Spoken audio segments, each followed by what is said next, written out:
Let's drop the green flag on this episode of the Talent Tank Podcast with your host, Wyatt Pemberton, bringing you the best, fastest, most knowledgeable personalities in Ultra 4 and off-road racing.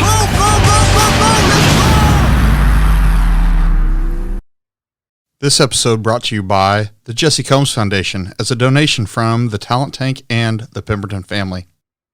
Tick tock, here we go. King of the Hammers Week is right around the corner. We've got another installment of the Talent Tank here today. As you clicked on this episode, you see who it is. We've got defending and three-time King Jason Scherer in the house. What's up, Jason? What's up, Wyatt? How's it going? First off, I'm enamored with you. I think you're an amazing driver. I've always been intrigued by your attention to detail and how serious you take each little aspect of the race and how you break it down. I've seen enough about you to see that. Funny enough, I've actually never met you. We've never met in person. Seems insane. Isn't it crazy? It's like, I think I know you, but it's like internet know you, because we see everything we do, but I've never actually met you in person. So, here we go. I've seen you from like across the fire pit or across Hammertown or been in drivers meetings with you, but actually we've never, and it's not that you're not an approachable guy. You're a very approachable guy. It just hasn't happened. Well, I'm sure we'll have a chance, but it's definitely, it's wild because, I've watched you race, you've watched me race. We've been to all the same events, and it's just one of those things where, the circumstances didn't play out, but I'm sure, maybe we'll just keep running into each other now after saying that, right? Right. Well, you say you've seen me race, but I've seen you win. I don't have that part. You have won and won and won again. Maybe not as much as Jason Berger. Yeah, Berger, the winningest co-driver in Ultra 4 history, right? That guy? Oh, yeah, absolutely. So is the pressure on right now for you as we are inside the 3-week window to show up in Johnson Valley?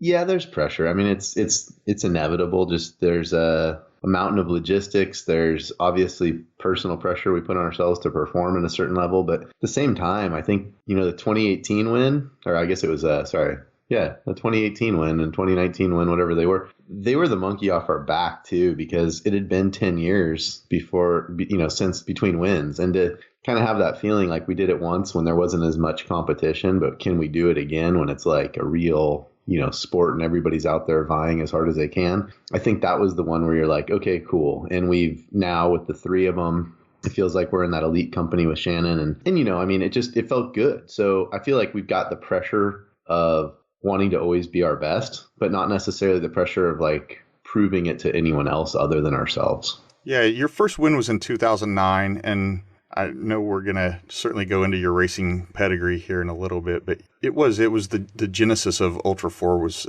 4400 had not even been created at that point. 4400 actually didn't get named until August of that year. So it was pre even the naming of classes. That was back when Dave said there was only going to be one class. So I think the first time I raced an event where it was 4,400 was probably with Dave when we did Vegas to Reno in his car in 2010. And I think we won that. So it was kind of cool. But it was so early. There wasn't a series. It was an event and that was it. There was no other events. And then the ones that came up right after that were parlayed onto some other series' event. It was like we were also there with someone else. We weren't going and doing standalone stuff. So it's a long time ago. Again, congratulations on 09, but really what you've done here in 18 and 19, and definitely that's going to get the deep dive. We're going to put it under the microscope, but your team has pulled off some amazing stuff, and you have pulled off some amazing stuff behind the wheel.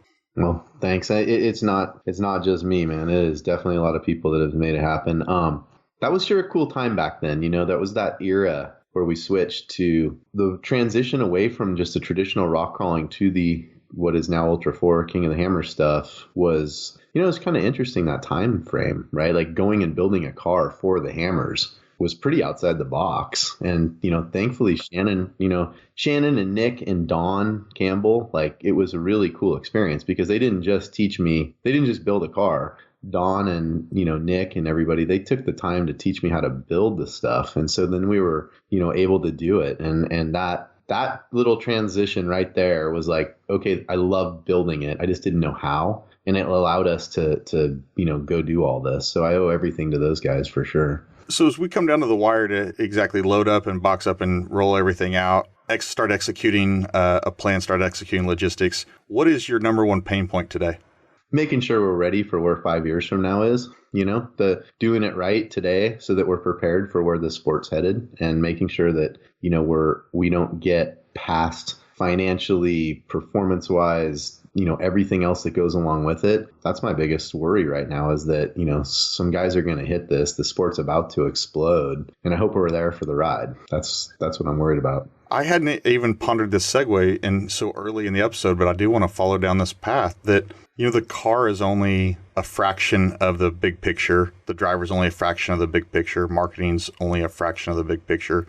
Collectively, they're this big picture, but you're absolutely right. I mean, if you look back the 2009 timeframe and looking forward, no one would have envisioned where we would be where we are today. I co-drove in 2008, and I was the last guy standing at the campfire that night before the race. I might be the first guy in bed the night before the race now. Like I've switched that much, but it shows you that it went from fun and games to it means a lot to go win that race. And it's not just you. It is important to your sponsors. The people who make those parts take their pride in building the best product because they want it to win. And everybody on your team that makes the car perfect so that you can go out there and perform, all those people that are involved in it, it's turned into a professional sport.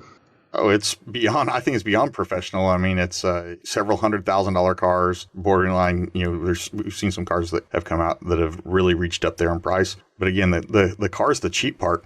Yeah. If you add up the man hours and you look at it that way, and it's like one of those things. I mean, literally, I went to bed last night pondering a little crack in the chassis, and I'm like, I wonder why it cracked right there, and then I'm like, oh, I got it. The bump stop pad is so dented in, it's not hitting at the same time, and it's like all those hours of thought that are going into the racing and stuff shows you how much mind share has gone into this sport. And it's crazy because it started on Pirate 20 years ago, and it's like, okay, cool, here we go. And that's the part where I was going with you, and the passion is coming out of your eyes. I can see it. It's what keeps you up at night. It's what makes you wake up in the morning, drives you.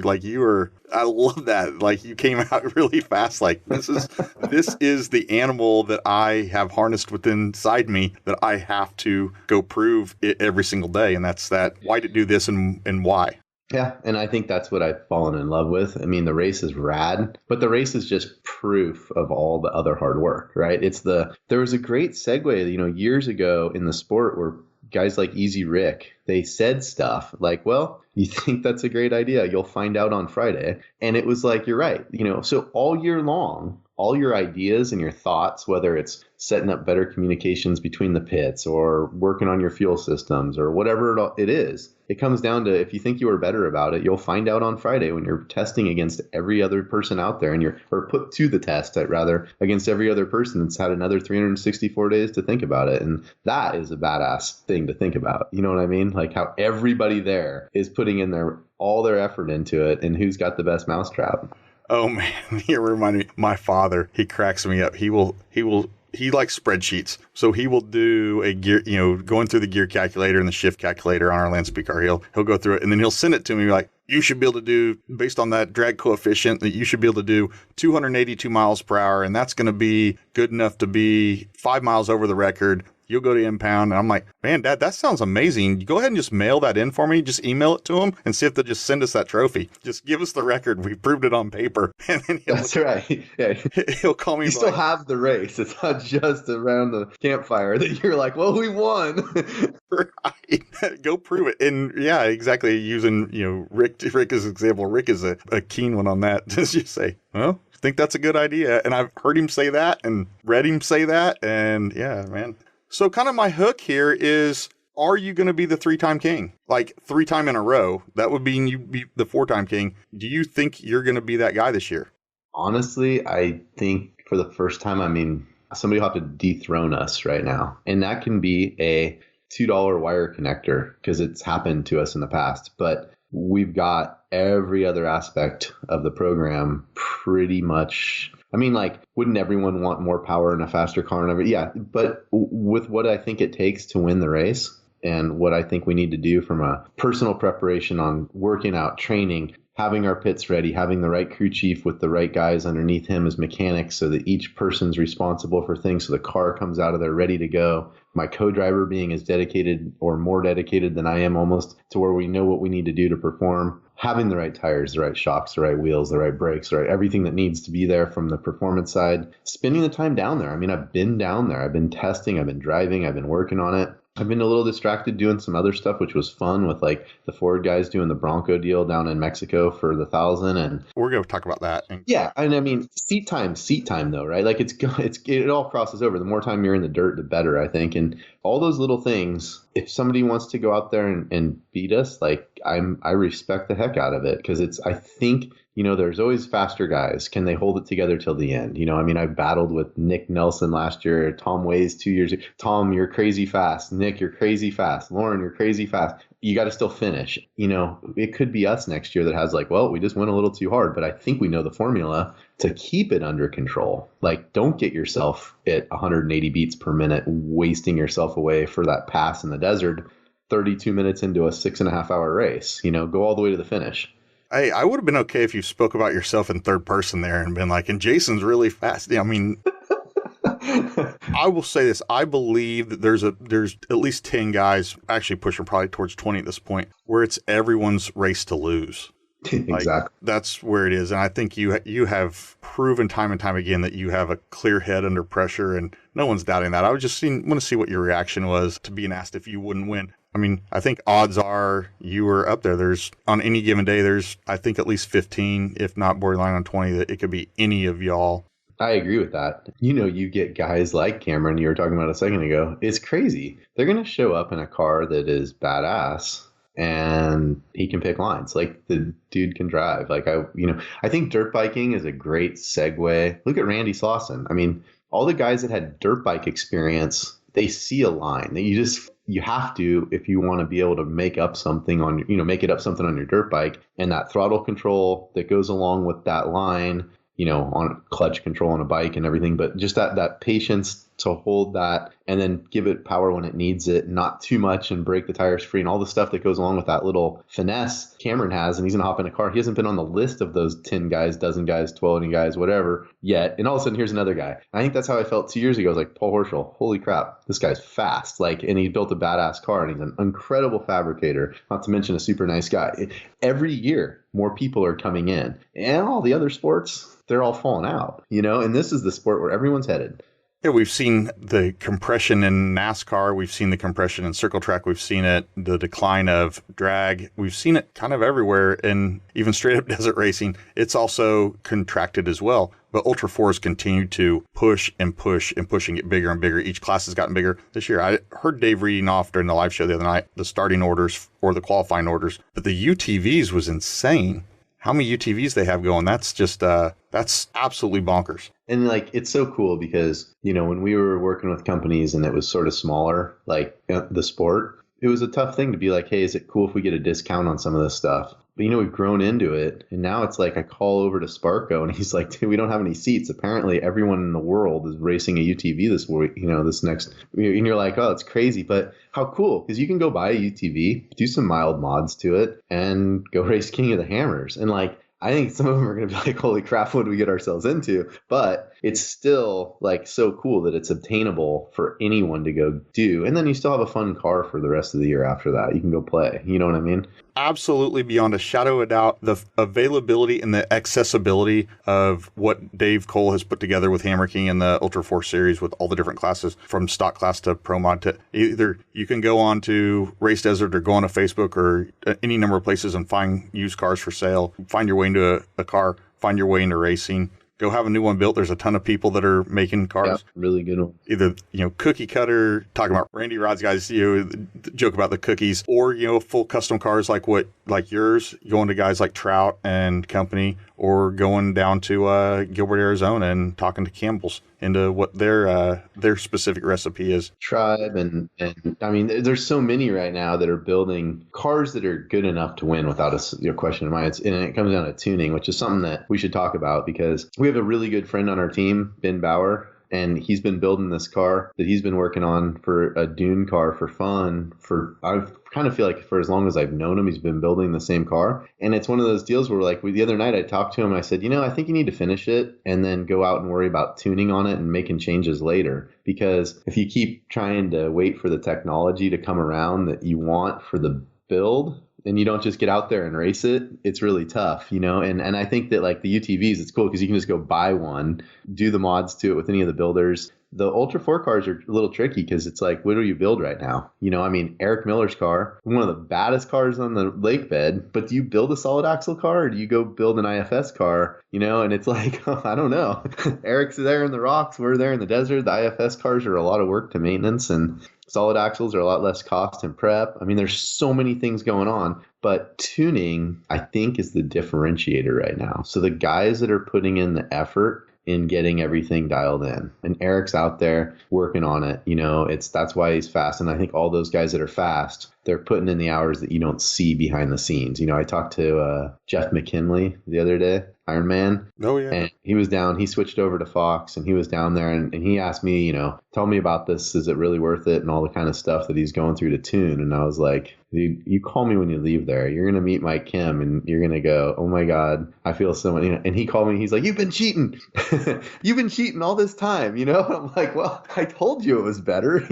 That effort though that goes into that tuning is brutal. It's like going to the Hammers and being ready for a race that didn't exist. And all you're doing is going out there and driving stuff around until, you figured out a way that you wanted to make changes or what you wanted to do to make it better. And a lot of hours go into that stuff, that you don't see. And I think those are the guys that are excelling, in my opinion. We just saw Waze just came out of Johnson Valley. He just spent a good amount of time down there testing and tuning out of the Laser Nut compound. And I love Tom. That place is badass, by the way. I don't know if you've been there, but it is badass. I went down there twice 2 years ago just to talk to Chris Cabrera. Chris Cabrera was working for Kody at the time on race prep stuff. And I swung by there, met Kody and stuff. I think Kody, when he and I talked a while back, we talked in the fall a couple times. He didn't put me and that guy that he'd met in his together. Like it took some time, and then he's like, oh man, I did, okay. But yeah, well, I'll certainly be down at Laser Town this year a little bit.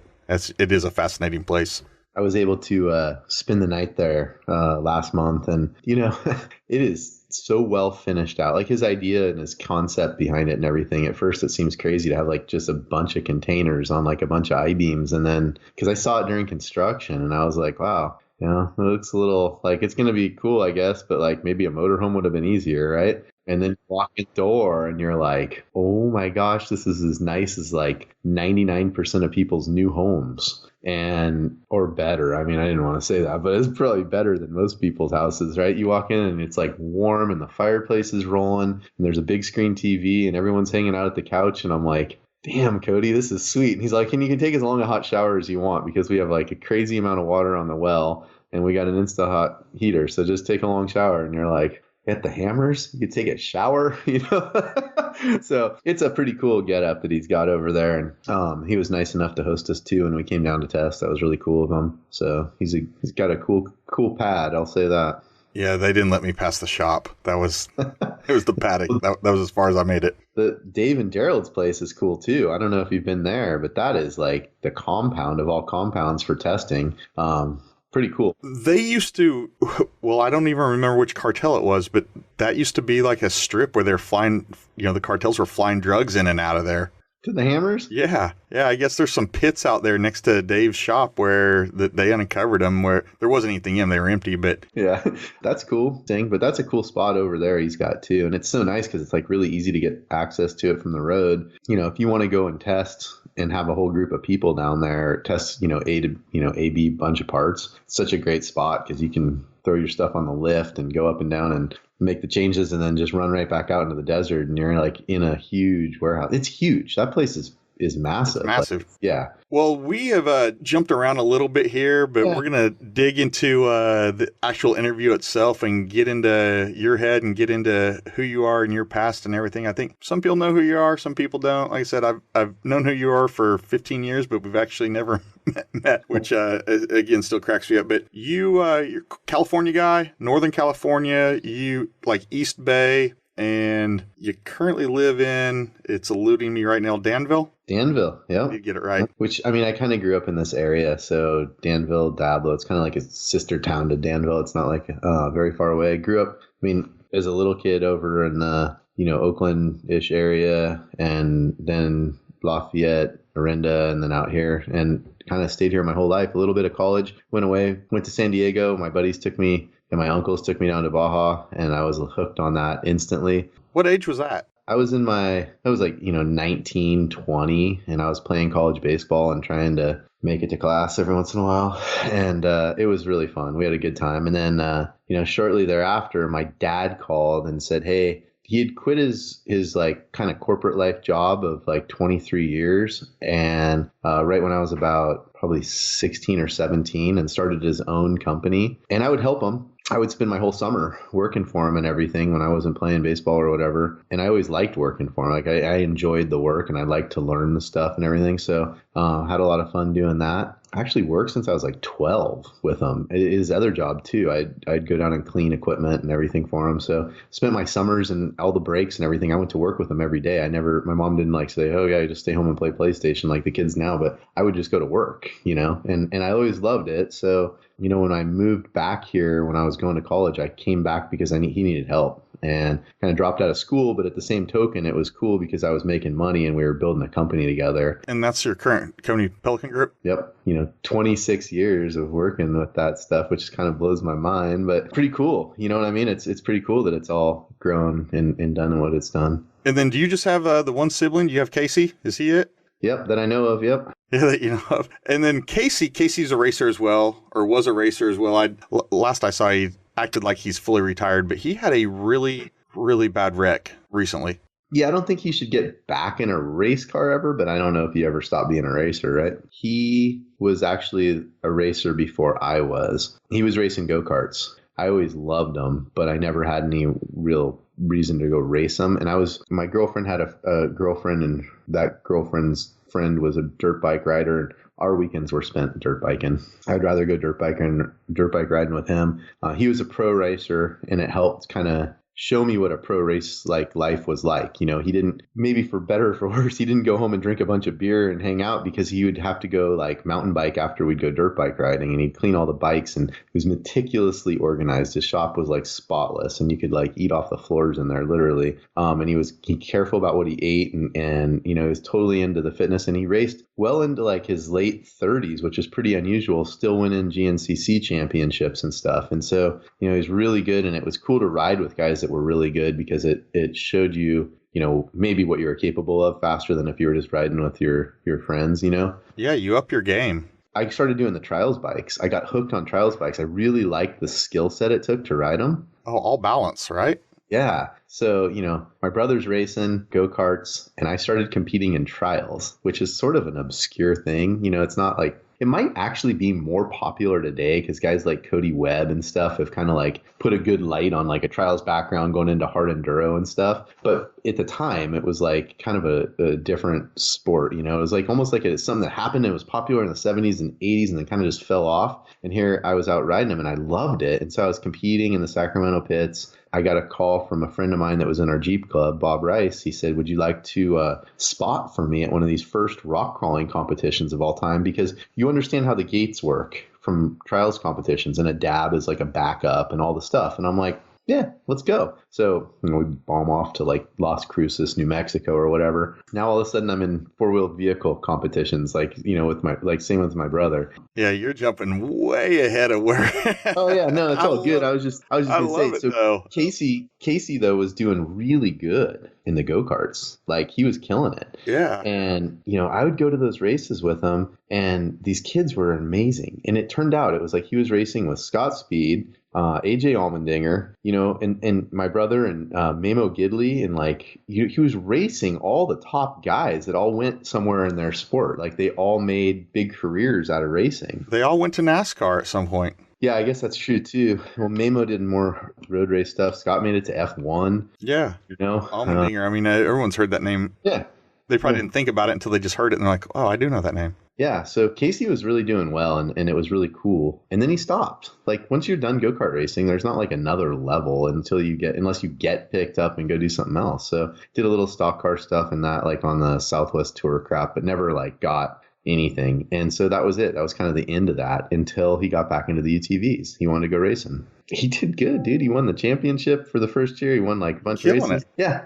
Yeah, the first time I met your brother was, I'd seen him just like you, but we actually had a chance at one of the tribe parties in Oklahoma and got to stand around with him. And I want to say there was fireball involved. It might have been Goldschlager, but there was something involved, and he was a riot. He's a good dude. He's a good dude. He definitely knows how to have fun. And he's always been that way. He lights up a room with fun. You know what I mean? And it's like, oh my God, here comes Casey. And it's like, you're not sure whether to celebrate or to be like, oh man, I'm going to be hungover tomorrow, but he's a lot of fun. So going into nationals this year, he was in a pretty good position, and then he just had a bad accident in practice, right? Yeah, I think nobody had jumped the double yet. He was unsure of what it was going to take to clear it, and he just came in way too hot. I think his car had a ton more power than he thought. He thought he needed to stand on it. I mean, it is what it is. Like, accidents happen. I've caught the wall with like 2 inches of tire on the side and thought, oh, it'll be fine, and double flipped as soon as it touched the ground because you're like, damn, So I know it happens, and it is part of the sport, I think, is you start to try to be, you push and mistakes happen. I mean,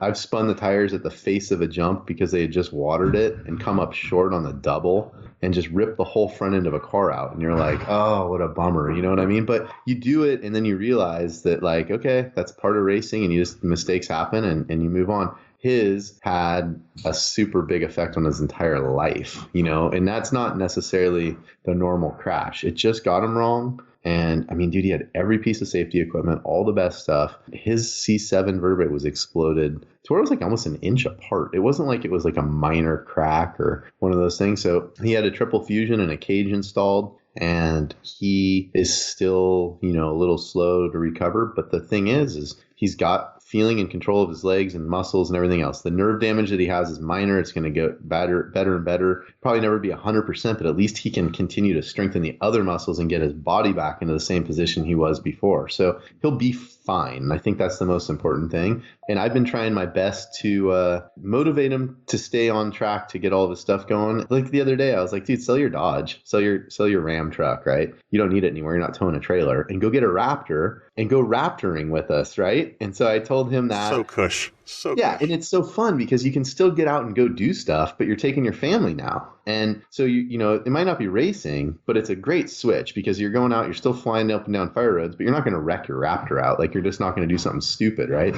So you kind of take it easy, but you still have a really good time. And then, you go and you get your family involved and everyone has a blast. And I tell all this to him. And then the next thing you know, Lance Clifford, my like brother-in-law-ish thing through him marrying, the same family, like Renee, Lance's wife, and Marcy are sisters and the whole thing. Oh, yeah. I'm like, Lance, you got to get a Raptor, dude. And so he goes out and he buys one right before Casey. So now we all have them. Waze is like, all right, first trip's where? And I'm like, all right, here we go. So it's awesome. You know what I mean? It's go fast leaf looking. Yeah, it's fun as can be. You know what I mean? I am going to jump ahead because we are talking about the Raptors right now. So you did trail emissions with all those guys and went down Cam Steele's deal, but the guys that he has on, like was Casey Curry on this year? Such a good time with him. Yep. And you guys go down to Baja, and then Cam has just a path laid out like a... Well, and I got super lucky because I think Cameron wanted to vet us out before we went on the trail emissions thing. So I got invited to the trail emissions pre-run. So believe it or not, Cameron actually does a pre-run of trail emissions to make that path for everyone so that when he shows up with 76 people in Mexico, he's not like wondering if the road connects. So he runs the whole thing first and puts it all together. And that was actually videoed as well. It's actually, I think, on YouTube right now. If you look it up, like it's a presented by BFG Trail Emissions pre-run or TOM pre-run. Had a blast. It's cool to take the racers out of racing and go find out what they're like as personalities. Like, I've been hanging out with Casey Curry for 15 years at events. I never really knew him that well. But when it's his wife and his kids and you're sitting by the pool or you're on the beach or, you're working on each other's stuff or whatever out there, You're real. you Everybody's get to real. find out. And there's been times when I thought like, oh, Casey, this and that. And he turns out he's just such a good dude. Like everybody is so nice to hang out with. Ken Neal from Bulletproof and got engaged to Donna. And it was like, I feel like part of their family after being there for that whole thing, and all the parts of it, hanging out with the Wagners and Lindsay is so sweet. And then all the kids got along, Charlie and my daughter Hayden, and then Lacey and my son Jackson, and everybody, they're all playing. And I think there was 20 plus kids there under 18, and they were all friends, and like everybody looked out for each other. It was awesome. All I know is I was laying on my couch. College football was on. We were between two games that I wanted to watch. I think the weather here in Houston was really bad that day. Zero productivity. And I'm flipping through channels, and there is Kody Wagner's head, 3 foot big on my TV. I'm like, whoa, what is this? And then they immediately, as I'm like literally stopping to pause, you pop up on the screen. I'm like, well, what is this show? Trailer Missions. All right. So Cam Steele, I sent him an email like roughly 5 years ago, maybe 6 years ago, right after I got my pre-runner done. I sent it because I wanted to go. I'd seen it. I didn't realize how exclusive it was at the time. So maybe this time, maybe when I see Mount the Hammers this time, I'll be like a bit of leverage. Like, listen, man, let me bring my Chevy. I want to go throw down some whoops. I want to go to Mexico. Let's go. Let me go, please. It was quite an honor to be invited to go, just to be able to do it. And I'll say this, like my wife, I think at first she was a little apprehensive. She's like, we're going to go to Mexico for 10 days with the kids and stay in a different place every day. And we're going to drive like from 7 or 8 in the morning, which is like maybe 6 in the morning with Cameron's schedule, to, 10 o'clock at night on nights. And, are you sure about this? Like Jackson's 6 years old. And I'm like, come on, we got to do this. It's going to be so put it that way.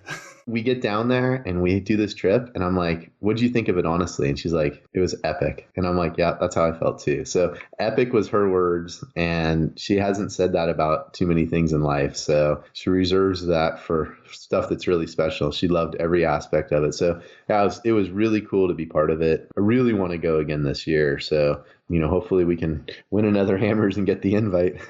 Great time to talk about your wife, Dana. How did you guys meet? So when I was a kid, every childhood's a little different, right? My parents, they split up when I was just kind of finishing up high school, and they sold their house, but I was still there. So I ended up moving into Dana's parents' house for like 6 months, and she was 5 years younger than me. So if I was like maybe 17, 18, she was really only like 12 or 13. I never would have like thought about like ever anything. It was just, she was a kid, and she was super cool and nice, and we all hung out, but she was just a kid. I remember I was going down to Pismo Beach to have some fun about 6 or 7 years after that. And I ran into her parents at Costco when I was picking up stuff. And they said, oh, Dana's at Cal Poly. She'd probably love to go to Pismo. You should call her. And I was like, all right. And I almost felt maybe like obligated, like I should call her to be nice. And so I called her on my way down the Cuesta Grade, and I was like, hey, I was headed to Pismo. And she's like, oh, yeah, I talked to my parents. I'd love to check it out. I haven't seen it yet. So she hadn't been to Pismo yet while she was going to Cal Poly.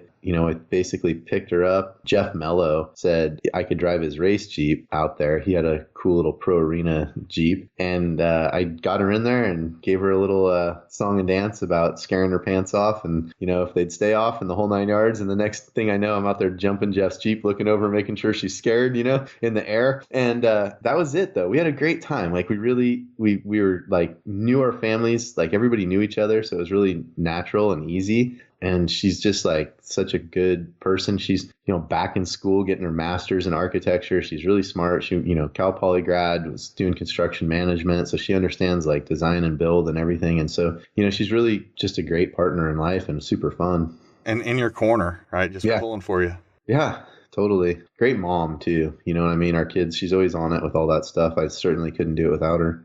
Well, I think that's exactly the key. It's like for every hour that you're in the shop prepping any race, not just King of the Hammers, but for any race, I mean, it's a lot of hours in there. There's got to be that rock that's still handling all the business that needs to go on in the household. And it's some guys are lucky and find one early, and some of them never find them. So, sounds like you won here. You won on this one. For sure. Yeah, that's my most prized asset. That's for sure. And then you guys have 2 kids, right? Yep. 2 kids. Jackson just turned 7 actually this week, and My daughter's 11 going on 17, so that's always fun. But she's super cool. She's into horses, and when I say she's into horses, she's like 100% into horses. Like, I don't think that she talks about anything else ever. So, all we do around here is horse train, work on horses, think about horses, get new stuff for horses. It is crazy. But I watched something happen with her, and I went to one of the events. We got one coming up on Sunday. I went to one of the events, and I was just sitting there, and I saw her get her game face on, and she got super competitive. And I think I've never seen it from myself. I just get that way, but she got that same way. And I was like, damn, I don't know if I'm happy or not that I passed that gene, whatever it is, that passion or drive or whatever it is. That's like, okay, all of a sudden you put in all your focus and all your effort into something, and then you go out there and you try to perform. And she won. And I was like, shit, it's on. I think that's criteria for success. I think the fact that you can look at that and see that, I mean, that's, she is her father's daughter, right? Yeah. 100%. Yep. And good, I'm glad about it. The flip side to it is it would be uncool not to go chase your dream. So now I'm making sure I focus on, all the stuff. We still drive around in kind of a beat up old race trailer. It's nothing fancy. We've never been like the guys that spend the money on all the cool stuff. She's got a Featherlight trailer, right? She's got all the nice. She's balling. Yeah, and it actually, it's cool because it's I want to make sure that she can go out there and have all the good stuff that you want to do and provide for your kids. Absolutely. I mean, and horses are not cheap. They're more expensive than race cars. Oh, yeah. That 1 horsepower costs a lot more than the motor that's in the race car for the hammers. So, yep. But you know what? I mean, it's hard to put a value on them. You want them to enjoy it and all the other stuff, but you got to get a good horse so they're safe. And the horse is capable of getting them out there to be able to win and all that stuff. So there's a lot to that. You know what I mean? And just like in the race car, you spend all the time getting comfortable in the car and feeling what it'll do over, X size whoops or over climbing up X size boulder or up whatever wall. That's just with a horse. It's even more involved, getting on that. I don't know if I'm going to use the word unagi, where it's your mind and their mind work the same. And when you get that point with that horse where you and it work the same and the horse's mind is thinking that is just beautiful to watch when they get in tune. Yeah, I agree with you. I actually really do enjoy going to it. It's a good group of people that are out there as well. It's funny because all these really passionate people, whether it's Ultra 4 events and you meet all these cool people, or it's, the horse people who are super passionate about their stuff, they're all the same in that aspect. They're all super into their thing and they're really good. It's really nice to be around them. You enjoy that entire aspect of the culture of the events and the people that are part of it. Oh, I don't think we would do anything. I don't think you would be an Ultra 4 if it had people that sucked. Yeah.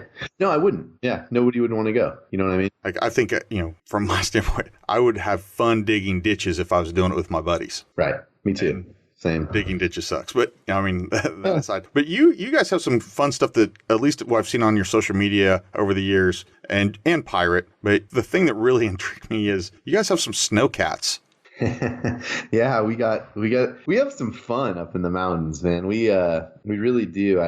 It's funny, my co-driver, Jason Berger, I didn't know that much about him until, he actually bailed me out when we were going to Rubicon for my wedding in 2005. My brother had a bearing seize up, a set 20 bearing on his Bronco set, to seize, and he bailed us out because he had a press. And so I knew him, but I didn't really ride with him or do anything with him until we went snowmobiling together. And I had this cabin up there that was Dana's parents' cabin, so we'd go up there. My wife's parents, my in-laws, whatever. And we go up there from 04, 05 year on. They've had that place. We subsequently bought one up the street, and then we ended up becoming partners in it and staying in that one and renting out the other one. So we're all up there, and they've got this really cool Thikel Snowcat. But Berger and I would ride snowmobiles pretty hardcore back there. And I learned what a great navigator he was. And we had bad stuff happen.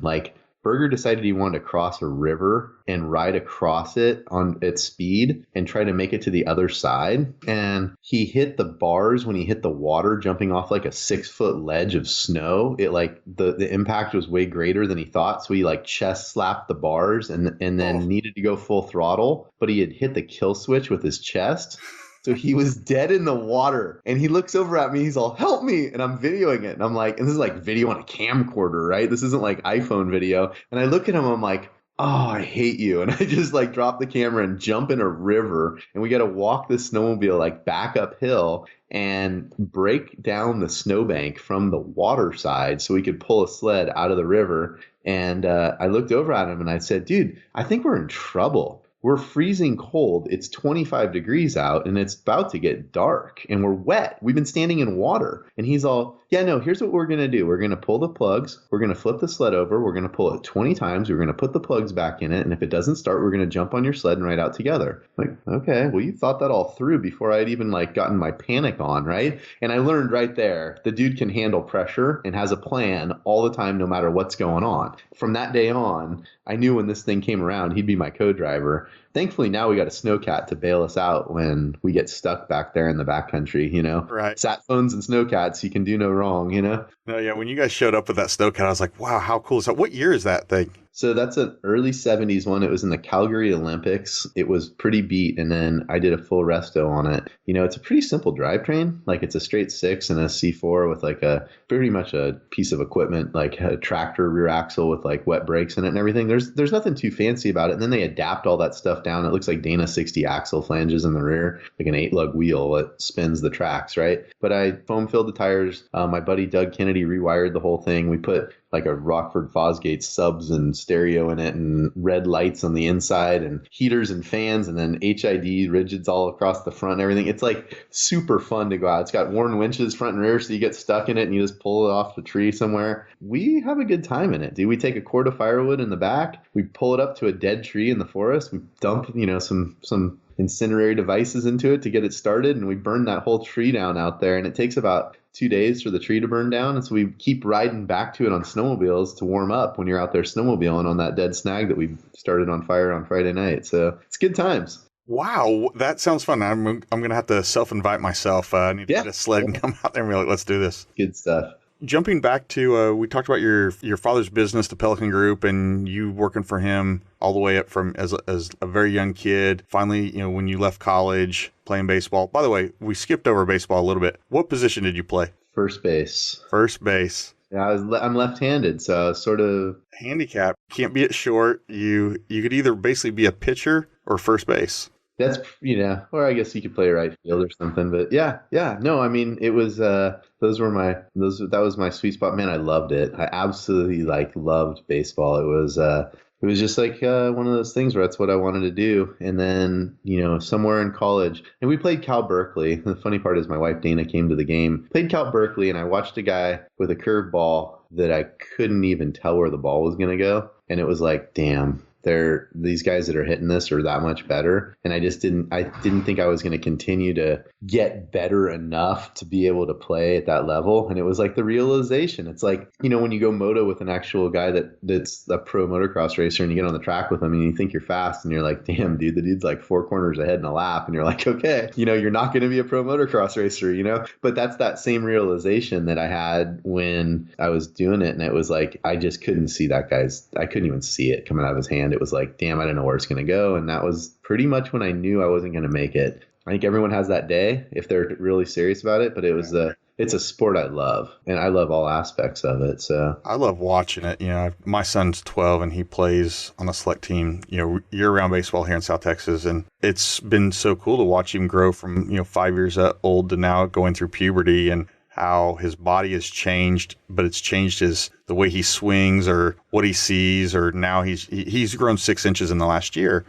And so it's this whole, he was killing the ball. Now he's not killing the ball, or when he's pitching, he's like kind of nimbly gangly because he's like so much taller than, and he looks like almost an adult. He's like 5'6", but he's not. I have to rein myself back and go, he's 12. So sorry to get off a tangent on that, talking about. Well, no, and I mean, I'm passionate about that too, because it's interesting to watch him grow up. We got a kid that's on our team, you know, a dad, Ben Ratto. His son's amazing, and it's like he's getting drafted by high schools are trying to recruit him to private schools. And you look at what they're doing. They've been playing year round for years. He's got personal trainers, you know, he's doing all the right things. He's massive. He's just like a beast for, you know, 12 or 13-year-old kid. He's bigger than me in every way. And you're like, damn, dude, and I don't think that he's going to have the same hiccups getting to the pro level that we did when it was just like, you went and played your high school baseball season and they didn't have all the leagues in the summer and the fall and everything else. There was no fall ball when we were growing up. So they've got a better chance now of making it to that level, but you got to be all in if you want to make it today. There's no all the time.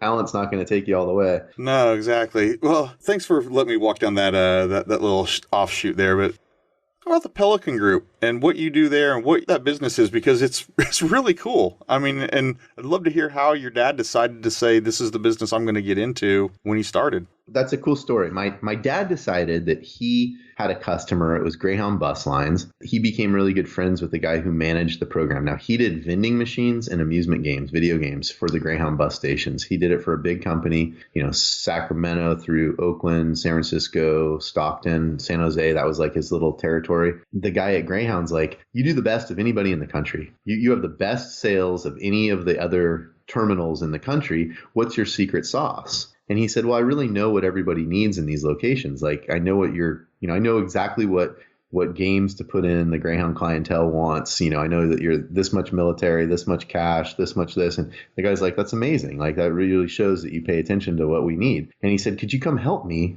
I've got all these Greyhound terminals all over the country. Could you help me put the right stuff in all of them? And it gave him the idea. You should basically just go and become a management firm that goes out and puts in the right equipment based on the knowledge of what we have learned from the amusement business and the vending equipment, side of it. That was our first contract. So Greyhound signed up my dad. He quit his day job and he went there and he literally went to every Greyhound terminal in the country and met with the local vendors. And he knew all these guys. He was on the state boards with all the associations and knew all the different vendors that were good around the country. He gave the good guys the good business and put in better equipment and made Greyhound. He tripled Greyhound's revenue within 3 years on that category. And so they were super happy with him. And he said, well, this is a great thing, except I know that if that contract ever decides to go a different way, I'd be left with nothing because I have one contract right now. So he diversified as much as he could. Payphones had just deregulated. And so we started installing our own payphones. He bought pay telephones, and that's what I was doing. I was actually going out, pouring concrete, digging holes, pouring concrete, putting in anchor bolts, bolting down a phone, and then climbing telephone poles and running conduit and electrical and all the stuff. I had a blast doing it. I've installed over 2,000 payphones. And so,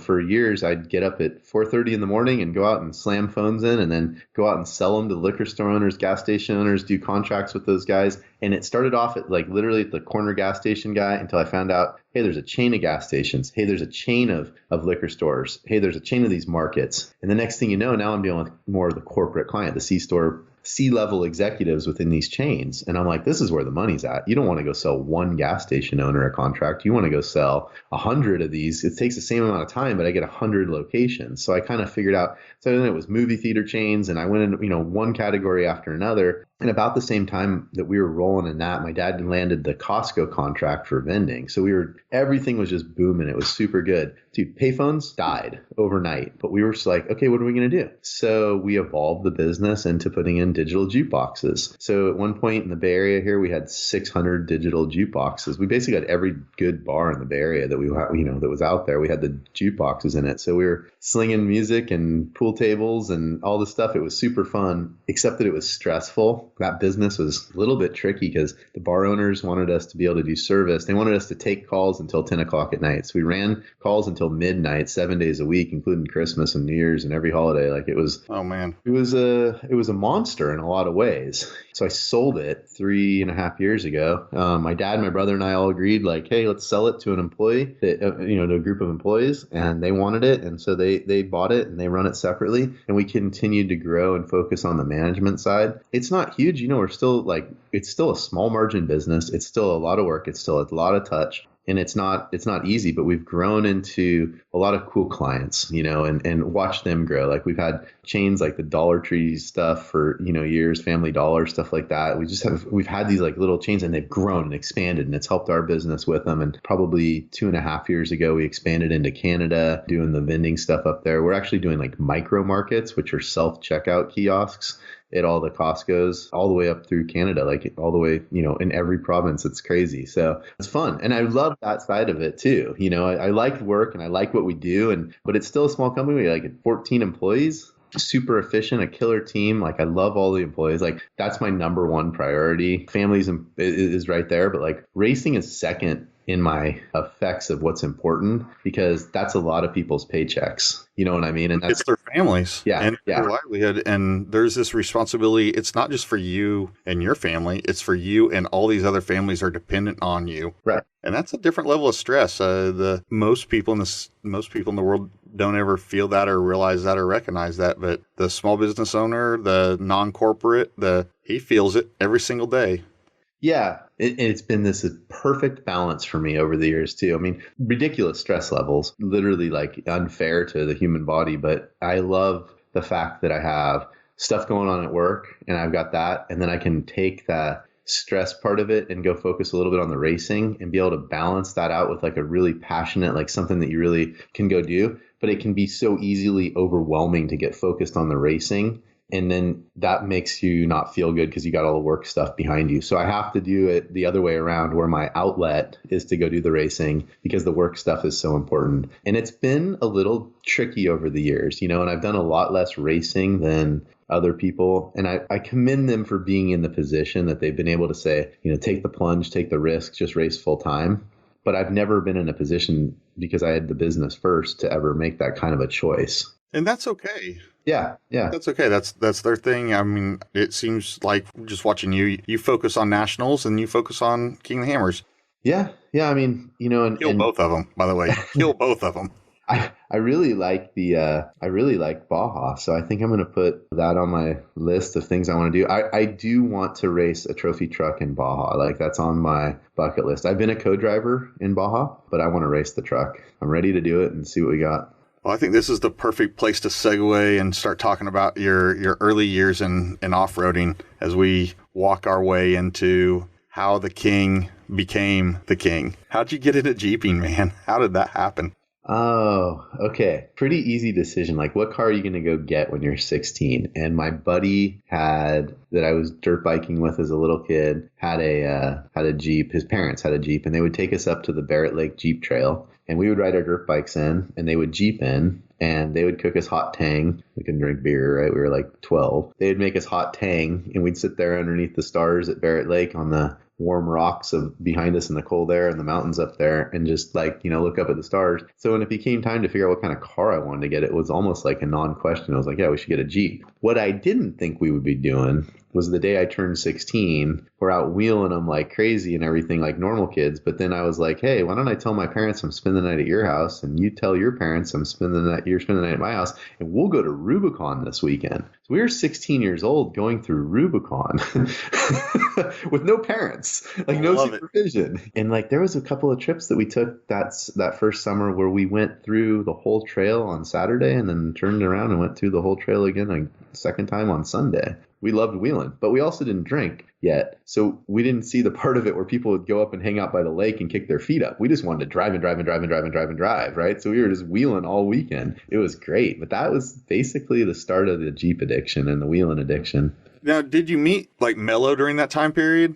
Melo came around in about 95 or 96. I would say it's somewhere in that time frame. I had gone away to my first year of college, and I had my Jeep, and it got stolen at the dorm room parking lot, just random, gangs still in cars, and they stole my Jeep. And I'd gotten it back, I think, and I had it in pieces. I was going to rebuild it over Thanksgiving break or whatever, and then come back in the summer and work on it. And Jeff came over, I think, as a handyman to do some repairs around the house or something, to weld up a gate, I think. And he saw the Jeep, and he's like, dude, you got to come meet up with our Jeep club, Contra Costa Jeepers. And so I was like, okay, whatever. And I went, and it became a whole group of lifelong friends. And so, I got into that. He was really the instigator of let's go do harder lines, let's go do harder trails, but let's still have fun and make it not crazy. And he was on that cutting edge all the way back then. Now, he was barrel racing in the Jeeps, which I don't, it was cool as shit. I don't know why they don't do it, but literally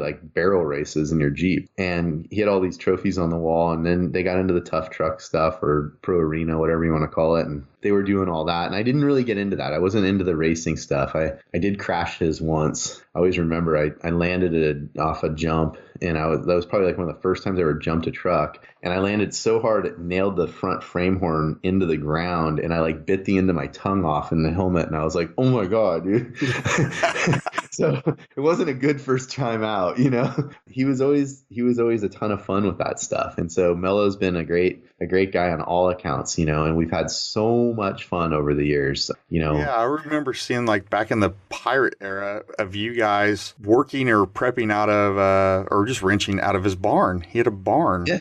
The barn is still alive and rocking. His barn has, if the walls could talk, like it's got some of the best memories of all the stuff in it. We've had some cool stuff happen. Like when the rock crawling stuff like went down, I had my CJ, the same Jeep that I got when I was 16. I started competing in it. And then they changed the rules a little bit. They opened up too many changes, and I didn't want to cut up my Jeep because I was like, it's turning into a buggy event anyway. Like, let's build a buggy. So I had Mike Scherer build a buggy.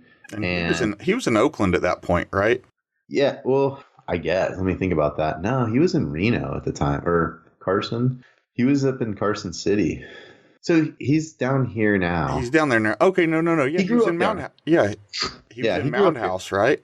Yeah, and you know that's all. I don't know why it's foggy. He had a different shop. He moved a couple times up in the Reno Carson area. Nonetheless, he built this buggy, and I went out there and I wanted to compete in it. And like that was the year, you know, or whatever happened. I ran one series like Cal Rocks, which I was stoked on. It was local and it was super fun. The Riches. Basically, I didn't run U-Rock, and it didn't get me these qualifying points I needed for the following year, where they split it into a pro series and an East and a West. And subsequently, I was like only in the West, but I had this buggy, and Jeff Mello was in the pro series, but he didn't have a buggy. So we shared a car for the season. So he went to the pro events with like Skyjacker body panels on, and I went to my events with like my body panels on. We just like would share the same car, but it looked like we had two, and it was super fun. But we prepped that thing all the time because I mean, if you're running all the events in it, like the motor never cooled off. You know what I mean? So back then there was a lot of events. It was super cool. Although I talk about the prep of it, and it was like change the oil and like make sure that like the driveline that hit a rock isn't so bent that it won't, you know,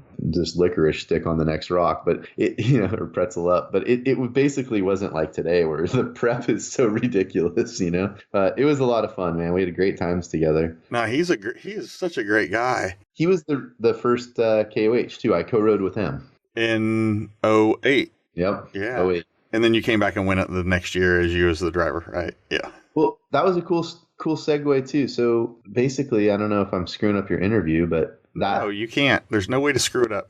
Lance Clifford was my spotter, and he bought a Jeep Speed. He actually bought Ron Stobaugh's Jeep Speed, which was now, I guess, dubbed Terminator after we stacked it at Parker. We were doing Jeep Speed and we were having a blast. And we did a couple, you know, a year and a half of that. Lance ended up being a good co-driver. So he got asked by people to be their co-driver. Pistol Pete asked him to be his co-driver, but he had that 3-seat geyser rig. So Lance calls me one day and he's like, dude, $5,000, buy the seat next to, you know, me in the section and we'll run the Baja 1000 together. And he draws first in the 40th Baja 1000, right? So 40th Baja 1000, I took off line first in a trophy truck. 2007, that's November. And then you go like, okay, December, January, February is the 2008 King of the Hammers. And Jeff Mello's like, let's go do this. And I'm like, right on, I'm in. So I go from trophy truck to air shocks through the desert. And I was like, I knew I could never do a Ford trophy truck. Like, I mean, there was just no way. I watched the money that got spent down there at the time. And I was like, yeah, this is leagues apart from what we were able to do. But we could do King of the Hammers. And I was like, it's all the elements I love. It's the picking the line through the rocks, like the dirt bike trials bike stuff. It's the fast, which I've always wanted to do, but I've never really done. And you can build a car for this that nobody's really building right now. And I'm like, okay, this is our time to go build something cool. So I called Shannon and I said, what do you think about building a car just for the Hammers? And he's like, yeah. And I said, I got some ideas on what I want to do, you know, lightweight Spider Trax axles, but like LS7 powered. And he's like, I'm in, let's do it. So that was the segue of how we got to that car. And it went through a lot of changes, and Schaefer was a big part of that because it was still air shocks. We were trying to make it a pro mod car. and Schaefer was prepping Bill Kuntz's, which was the Torchmate. The 7100 truck. 7100 truck. And we looked at the back of it and I'm like, dude, that suspension on my car would be perfect. And look, it all fits. So we copied it. So Jesse Haynes and a bunch of people, we just all teamed up and we ripped that car apart and we made it like the same rear suspension as the 7100 truck. And it ripped. It like came to life. Like it was good. Like the car was actually pretty good. I watched videos of it today and I'm like, okay, it wasn't that good. But at the time, it was like a badass car with Fox's bypasses and everything. And you're like, this thing's ripping. And it's pretty much like a 4800 car is today. It's cool stuff. It was very cool. And now a message from our sponsor, the Jesse Combs Foundation.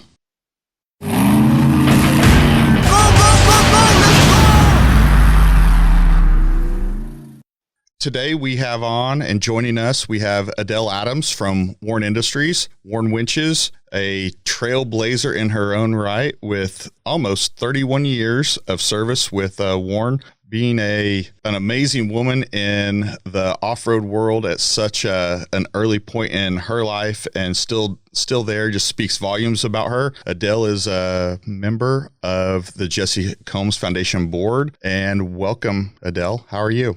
Thank you so much, Wyatt. I'm doing great. So what excites me right now is I'm talking to you and we're watching the eBay auction of Bart Dixon's OG13 spot click off. And it's seconds away from the winning bid. And right now it's at $1,575 to go to the Jesse Combs Foundation. And all those proceeds go to scholarships and somebody is going to get the chance to go and start the 4,400 race at the end of King of the Hammers week in that spot representing the JCF. And I'm so excited. It's like 5 seconds left.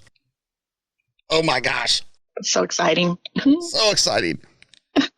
And it's over. $1,575. That is amazing. Look at that. 35 bids. 35 bids. Oh man, that was people were onto that. Man, well, congratulations. So awesome. Yeah, congratulations to you guys. We are so excited when we received that donation and can't wait to see who won that and cheer them on at King of the Hammers. Yeah, and eBay doesn't tell you who won. Oh, well, we're going to have to wait. I know it'll be public very soon. I'll have to check social media as I think everyone else will, but I can't wait to hear who that ends up being and what that comes out as. But let's get back on topic. I just totally random. That was hitting at the same time we were recording this. So exciting. So Adelle, tell us about you. Tell us about your trailblazing years with Warn and tell us about your role at the JCF. As you mentioned, it's nearly 31 years at Warn, lifetime. I've worked through many different areas at Warn. Part of my time there was on the sales team and found that there were not many women in the industry. It was great to get in there and help move things forward a little bit. I learned to wheel. My very first trip out, one of our sales managers tossed me the keys and said, "You're driving." And I'm like, "No, I'm not." And he sent him back and said, "Yep, you're going to learn what this is about and what product we sell and how to use it." And at the end of the day, he said, "Hey, can I get my keys?" And I said, "Nope, I'm keeping them." And so it all started. I came back from that trip and bought my own 4-wheel drive, and I've been wheeling ever since and enjoy being out on the trails with customers and friends, as well as working trade shows and all of that. I really like that we talked about this pre-record that, Jesse Combs herself at an event, Warn and Jesse were really synonymous. She didn't leave the start line of a race. She didn't go to any off-road event and not be associated with Warn. She had it on her fire suits. It was on her cars. It was on her Jeeps. You guys were partners, long-term partners. Absolutely. And we always joked that she probably had it tattooed on her someplace. I don't think that's true, but we joked about that. Jessie was part of our family. She was part of the Warn family, and she would go to events with us. And, it's funny because people see her as this star, which she was, but she was very down to earth and loved what she did, loved being out with people. And as part of the Jesse Combs Foundation, she wants to educate. That was her goal, was to educate and inspire women and empower them to make their way in any trade. Actually, it doesn't have to be the automotive, but any trade. I think her voice, letting people know that it's okay for a woman to jump in and make things happen in industries that are dominated by males. It's obviously more accepted nowadays, but still there is something about that holds people back. And I think carrying on her wishes of allowing us to educate and inspire and empower women. It's an honor to be on the board of directors for this. Oh, I agree with you that there is still some stigmas and some barriers for entry in depending on the industry. Certainly if you're in the admin pool, there's none. But if you are wanting to be a welder, or you wanting to be a high level executive, you want to be a commercial pilot, you want to be a fighter pilot, there's barriers that have been erected and we're tearing them down, and women are tearing them down daily. And it's really amazing to see that happen in this era. Absolutely. And coming from the automotive side of things, we're seeing a lot more women drivers and racing as well as leisure, wheeling, and that's great. And Jessie would come on our runs with us, let's say at Moab, and she would encourage the women to get out of that passenger seat and you can do this. It really helped. And the other thing that really was close to Jessie's heart was kids. We would go to events and she would say, let's find a young person. It didn't have to be women, but girls, to ride with me. And she would love sitting there and chatting with them and talking about what their goals were in life as 10-year-olds, 12-year-olds, whatever age. And after the day of swapping different people in her front seat, she would come and say, I had the most fun interacting with these guys, and finding out what they like nowadays and what their goals are. And my daughters actually have had that opportunity to ride with her, and they still talk about it today. And I can visualize, as most can listen to this, visualize the smile on her face and the animated gestures with her hands as she's telling the story about how excited she was about that day. I love it. Absolutely. Absolutely. And the giggles. She would always giggle about it and be so excited. It was a huge loss of such a pioneer for women in motorsports. But you're right. We are seeing a lot more women in motorsports, a lot more women putting on the helmet. And it's so inspiring to the men and to the generations below. Yeah, I know it can be intimidating, but I think, having the Jessie Combs out there and some of the others gives inspiration to women who might not have taken that plunge and, jumped into that driver's seat on the race car, tried it out. So I think it's awesome. I think we have a legit contender in Bailey Campbell here in the 4400 race. So whoever won your spot is going to have to do battle with one of the best drivers in the world. Absolutely. She is rocking it. She's killing it. I'm such a fan. So today we've kind of covered a little bit about JCF, a little bit about you, but I know you guys have a booth that will be in Hammertown. You're going to have to tell me the address though. I know it's on Warren Way. It's just off of Warren Way on Amsoil Avenue. So at the corner of Amsoil and Warren Way, you'll find the Jessie Combs Foundation booth, and we're going to have people there come talk to us, learn more about the foundation. We'll also have some beanies and neck buffs and stickers and patches and things there for sale to help fund our goals, the mission that Jessie had laid out for us. So stop by and check out what we have. Another exciting thing that is happening, remember back when you were young, you'd go to school and they would have a jogathon. We're going to have the Jessie Combs Foundation Raceathon at King of the Hammers. And so come find us on the lake bed at the booth, and you can sign up, make a pledge for your favorite racer in any of the classes. At the end of the race, Ultra 4 will let us know how many miles each racer went, and that would be your donation. And so we hope that you all will come out and support your favorite racer in this way, and also supporting the Jessie Combs Foundation. I think this raceathon is a really cool thing. I think Dave Cole, he's a idea guy. We all know him as an idea guy. Him coming up with that idea and throwing that back at you guys is something to embrace and run with. Now we just get something of a disaster of recording the data when guys and what race mile the guys call it at. But I think that will be figured out. Or, just bet on your favorite driver and then go talk to him in Hammertown and say, hey, listen, I put money on you in the raceathon. You better go the full way. I don't want to have to. That's it. You better go the full way. As far as raceathon goes, Jessie Combs Foundation is not going to be limited to just raceathon donations. If you guys, if you walk up, you say, you know what, I was going to spend $20 on a case of beer. I'm willing to give that $20 to JCF to further the cause and to set up a scholarship for some young woman individual that is a trailblazer in her own right. You guys will gladly take their money, right? Absolutely. Yes, we will. And the same thing, if you wanted the raceathon, if you want to just say, I'll pledge $50 to whatever racer, that's great as well. We'll take that too. I really think you guys have a good thing going. So Adelle, will you be out on the lake bed as well? I will. I'll be there for almost 2 weeks. See, amazing. That is a woman who is, you got to be tough as leather to do that. At about 5 days, I start going, man, what am I doing out here? Yep, I'll be packing many layers of clothing from everything from expecting 90-degree weather to snow. So I'll be there bundled probably. There you go. I look forward to seeing you here just very shortly, Adelle. Thank you for coming on and giving us a little bit more insight into JCF, and see you on the lake bed. Great. Thank you so much. Now to return to our previously scheduled episode with three-time king Jason Scherer.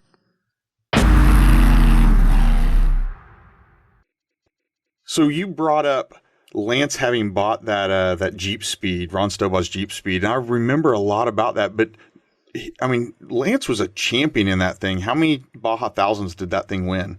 Okay, so that was Schaefer's, and Schaefer was ahead of the curve. Like, he was building the killer rock crawlers and going out and winning the U-Rock and ARCA competitions. I think they were back then, actually. But they won the U-Rock one like in 2003 or 2002, maybe even back to back. I don't know. Right before that tiny era, they were the guys. And then Mike actually kind of switched and went to Baja. And Camo, Lance, obviously Schaefer and Jeff Mello, they all decided to go down and race the 1,000 in a Jeep Speed with sort of no experience, and they won 3 in a row, and I got to be part of one of those. They were, I don't know, it's like the same spirit of the Jeep people. Like, don't tell them they can't do something because they won't listen to you anyway, so they just go for it. And they actually, I think at one point Jeff said it's pretty easy to win down in Baja, and then they couldn't finish again. Like, so they just had a really good run. But Schaefer was on it. Like, he knew what track wanted what setup. He was really into the details. Melo's always been that way too.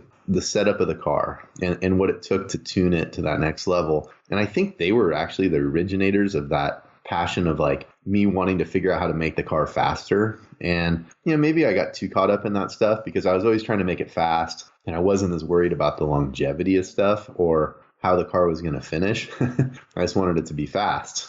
And like, it's sort of my resume, right? Like, probably the most poles. I don't know if it's still true, but probably the most poles in Ultra 4. But as many laps as we've led, we don't have nearly the wins of a lot of the other guys.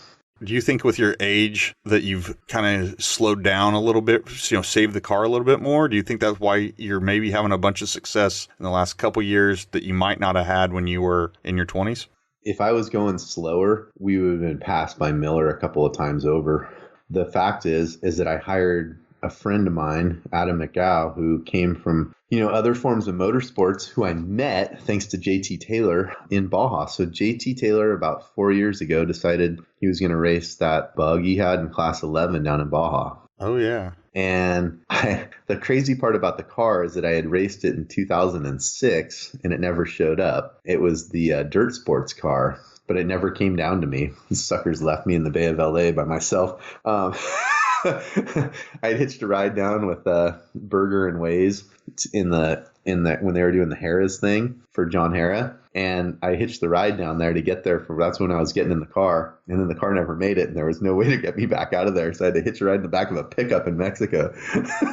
Love it. The part about the whole thing of how it all worked out, though, I don't know. It's crazy the fact that like you can go to Baja and meet somebody that'll become your lifelong friend. We went to a deal and JT goes, this is Adam. He flew in from Ohio. He wanted on his own dime to come down and see what Baja was all about. He works for Subaru and does, world rally competition stuff, Red Bull Global Rallycross for Vermont Sports Car, which Vermont Sports Car is like the Subaru team for that you see. Like, so Adam like goes and crew chiefs for Travis Pastrana when he's not doing it for me. Like, he's a top level guy, like he's not the crew chief there, but he's like one of the guys that knows all the stuff on the car, and he has his like jobs. He knows gearboxes. He knows all these things that like nobody thought you needed in Ultra 4. Well, JT just goes, hey, you got an extra seat in your Dodge? I'm like, yeah. He goes, cool, this is Adam. He's riding with you. I'm like, sweet.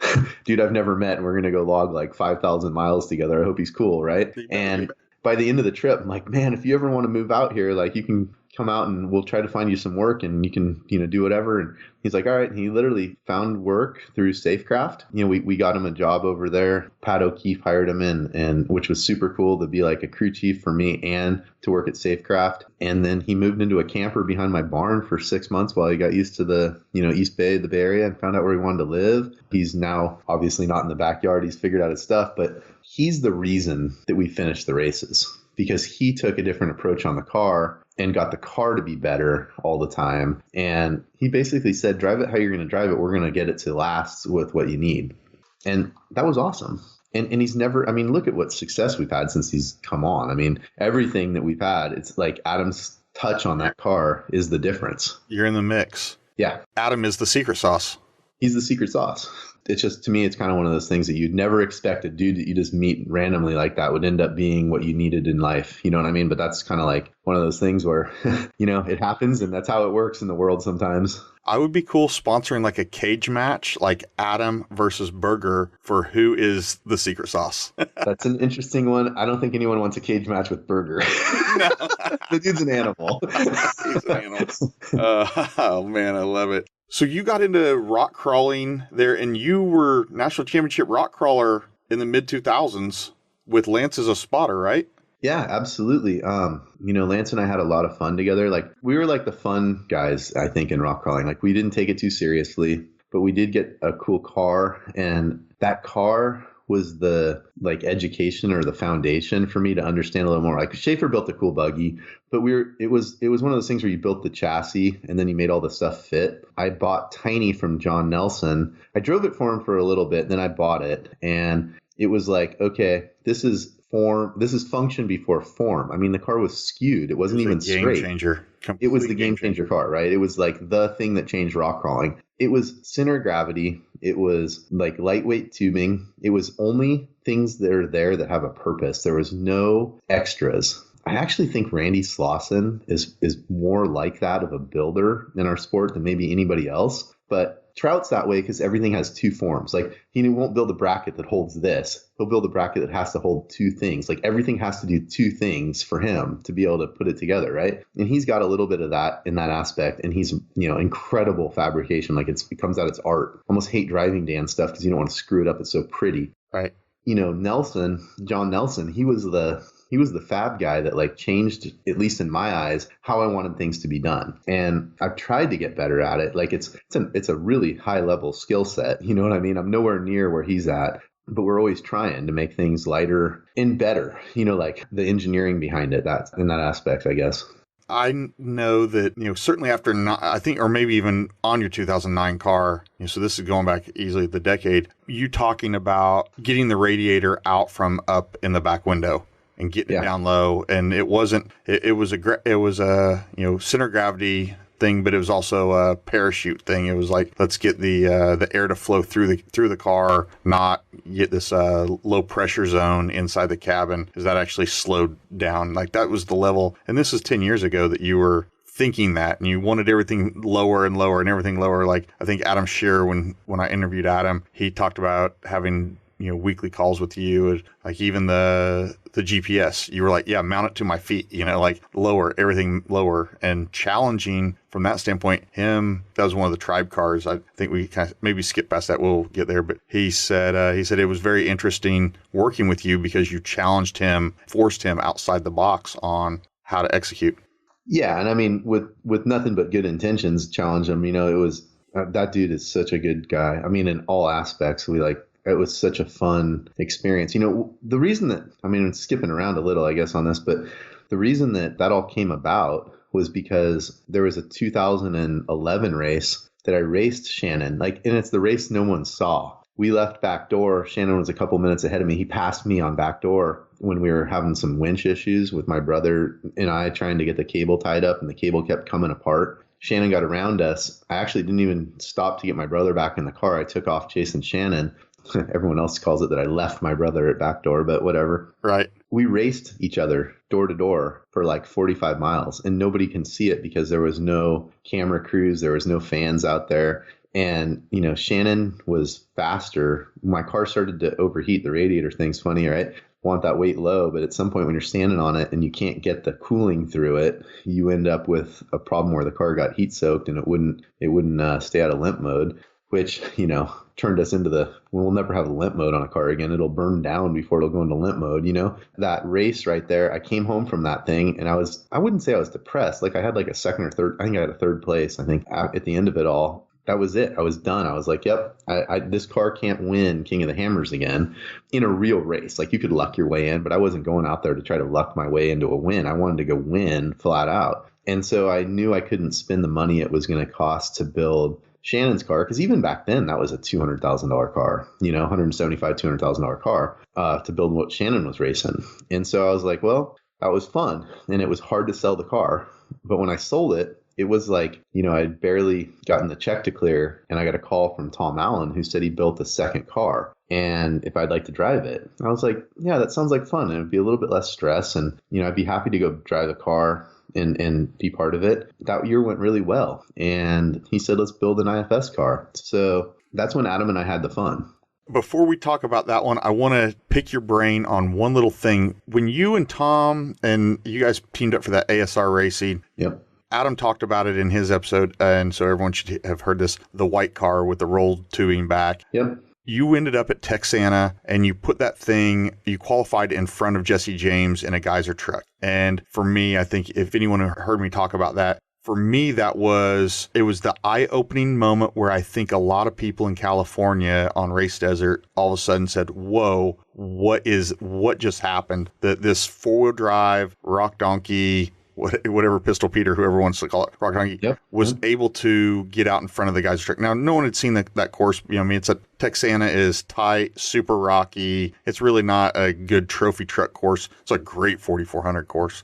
Yeah, it was an advantage to the Ultra 4 car layout because it was tight, and it was in a lot of ways it was more like Baja in those tight sections where the cars that are all-wheel drive can outperform the two-wheel drive trucks, which is you could have a whole nother podcast on the all-wheel drive versus two-wheel drive trophy truck thing right now. It was that first moment where people it legitimized the Ultra 4 cars, and it wasn't me. Anybody could have done it, I think, in that car because it was a fast car. It was just that we clicked off a good lap. We had good lines through there. And, I got to the starting line on race morning, and the guy that was behind me, I think Jesse might have been 2 or 3 spots back, but the guy that was behind me goes, hey, I just want to make sure you know how this works because I know you haven't done a lot of desert races, but when we bump you from behind, that means you need to pull over so we can get past you. And I went, good luck, dude. Yeah. It was I was so insulted that I said good luck. And I think when I blew, it was just a bummer. The motor let go. It had an oil pressure issue or something and seized up. We had to wait 17 minutes for the second place car to come. It was we were running away with the thing, That day was pretty cool. That was a pivotal time in the sport, I think, as far as we're not just rock donkeys, and I think it was cool for everybody. It was good it lifted the seas, Massive inflection point, man. And that's stuck in my head since the day that you did that. Wow. That Beale Ranch was cool too. That was a cool place. Yeah, the Beale family is something else. I've been out there quite a few times, raced there, gone out and did testing there. There's enough guys like Trey Peliero, that trophy truck guy, that let us come out there. And then they run Texas Raptor Run out of there. So when it gets to be Raptor Run time and you guys want to go raptoring around, you and Waze and company, and want to come all the way to Texas, it's a pretty good time. But you and Adam and Tom and company, you guys designed that little car, the little IFS car that then went to Waze at one point. Now it's Mike Bowes. But walk into that car.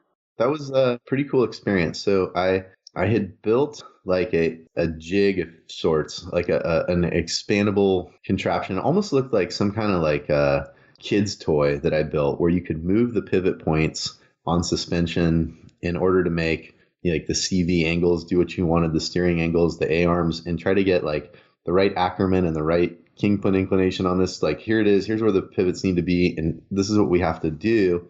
And I was just about to start bandsaw cutting out panels, and Tim Lund called and said his son Dallas was pretty much fluent in SolidWorks and would draw up what we were designing. And Dallas was a rock star. I gave him all this, specs that we wanted.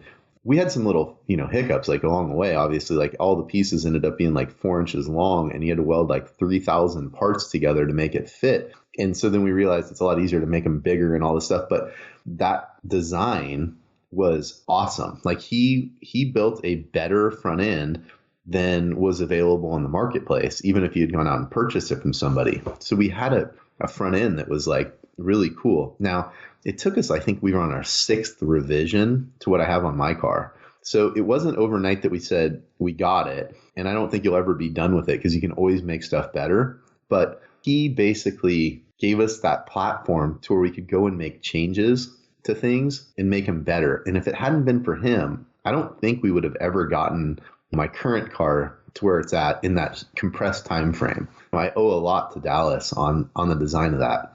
What revision was it where the front lower control arms actually bent down at the end? That was on my 14 car that I'm racing right now.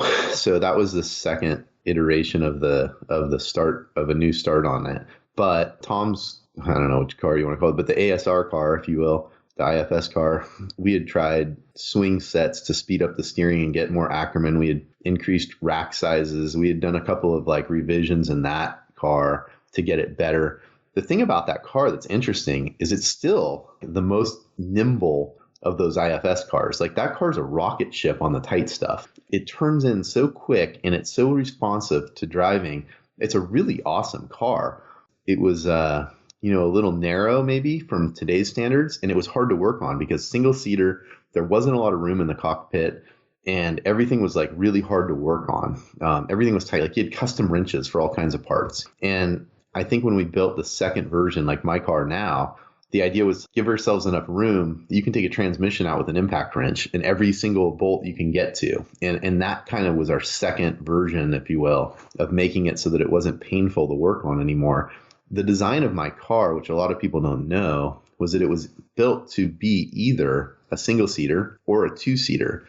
But I wasn't sure at the time, the length of the races for King of the Hammers and a lot of the short course stuff we were doing, if a two-seater was worth the extra space and the weight of the co-driver. So I put the radiator inside the car, long ways, where you would put a passenger and put the fans blowing out instead of having that weight up high. So we were trying like to get the car to have a low center of gravity and be fast. And that thing was a rocket ship. I mean, it still is. It is a cool car.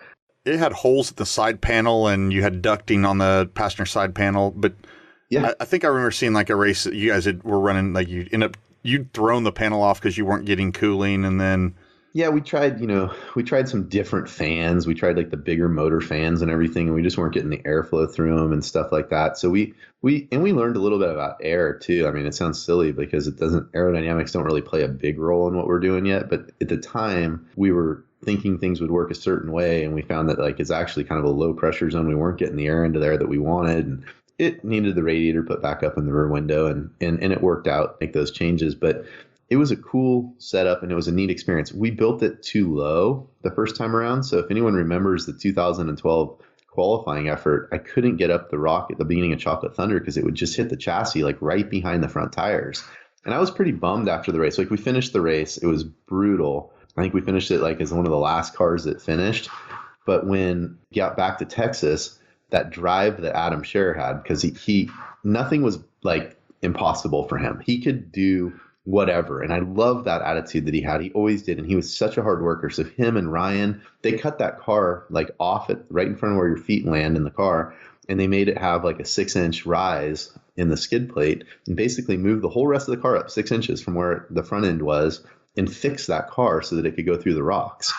And it was a better car the next day, like instantly. So that stuff was really cool to go and do. And I think that next year we led the most laps of any race. You know, we just didn't have the finishes, which was that secret sauce that was missing with like having it really all right.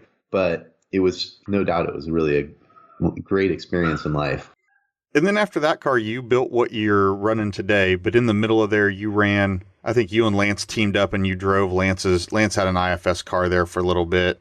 Yep, and Kevin Stearns just bought that car actually, so that'll be racing at King of the Hammers again with a good driver. So that's cool. what happened on that race? If the story that I heard was, well, I know you had CV issues on the front. Was that 2013? No, that was 2014. 2014. So I raced the PSC car for Tom, the ASR Racing PSC car for Tom for 2 years at the Hammers. It was cool to get him the pole because Tom Allen was, I just remember sitting there and we still had Shannon and a couple people to go, and I had already run my lap. And, to see the excitement on his face when we got the pole, I mean, he was overjoyed, you know what I mean? And it was cool because I felt like we'd had our ups and downs. We'd had some issues, and just to see him really happy was cool. And then he focused on some of his son's racing. So he sold the car. That was it. I was actually done. I was like, okay. So it was the second time I was like, well, I guess it's over again, And this story is always kind of sad, but it's not supposed to be. But my mom died and she left a small inheritance, not a lot of money. I'll tell you, it's not like it's enough to be weird, but I got $50,000 and I was like, well, I think we can piece together something. And so we had to build from like junkyard parts that Kevin Stearns gave me for motors and a factory ECU with pulling the wiring harness out. It wasn't like a fancy car, but we were able to build an incredible chassis. Dan Trout built the chassis with us in the shop, and Dallas designed the front end. And, I was a big part of like putting it all together, but not actually the chassis builder kind of thing, but pretty much wired it and plumbed it and stuff with local guys here. And we got it all together and it was ready for the 14 race season, but not for King of the Hammers. So I ran Lance's car in order to run the 14 King of the Hammers race. And that car wasn't finished. It wasn't done. And it had gone to a 2-seater originally as like a fun pre-runner car, then turned into a 4-seater, and then just didn't get finished and sat there. And so I had it. Lance had moved to St. George and he said, hey, would you grab it and I'll come get it? And I called him and said, hey, if I finish this thing, you want to race King of the Hammers? He goes, dude, if you finish that car, you can race it whenever you want. And I was like, all right. So I finished it out in like a month and a half. And we went down there and it wasn't tuned well motor wise. It had a lot of issues. So we qualified, I had to neutral drop it up the rocks because it didn't have any bottom end. Luckily, we got it tuned on the lake bed after qualifying. So we were 26th, I think, in the starting position. The guy that owns Arrow Lane, Chris Hines, he tuned it for us, riding around in the passenger seat and on the lake bed, and got it to run really good. And we went out there, and on the first lap, we turned through the pit and we were in third. So we had passed 23 cars on the first lap. And I mean, it was a rocket ship. That car was badass. And I'm like, we got a chance. We're going to go for this thing. We got to the rocks and I'm like, hey, it's driving kind of funny. And then Lance is like, what do you mean? I'm like, it's kind of loose all the time when I turn to the right. And I don't know why. Well, when we got to the first real rocks, the front right tire wasn't spinning. And when I got into the rocks a little bit deeper, the front left wasn't turning anymore either. The CVs had been sitting in that car for 4 years and had never been lubed. But I'm thinking when I'm putting it all together, they're brand new. It's installed, right? They're brand new. And it was just one of those things. They were purple when we took them apart and there was no more parts inside them. So they had been pretty warm for a while in the desert. It's a great car. Super cool car. Trout built the front end and Schaefer did some work on it and we finished it out. And it's a heck of a car, but it just didn't have a good race. Yeah, that's the rumor I'd heard was CVs didn't have grease and just killed it. And I was fighting right in that same time period. I was fighting CV issues on my car, and I couldn't keep bands on them. Couldn't keep couldn't keep the band on. And if you can't keep the band on it, then you can't keep the grease in it. And if you can't keep the grease in it, and I was like, man, I was having trouble with grease. And then I found out you guys how far you made it with no grease. I was like, shut up. Yeah, well, it might have had a little to start, but not enough.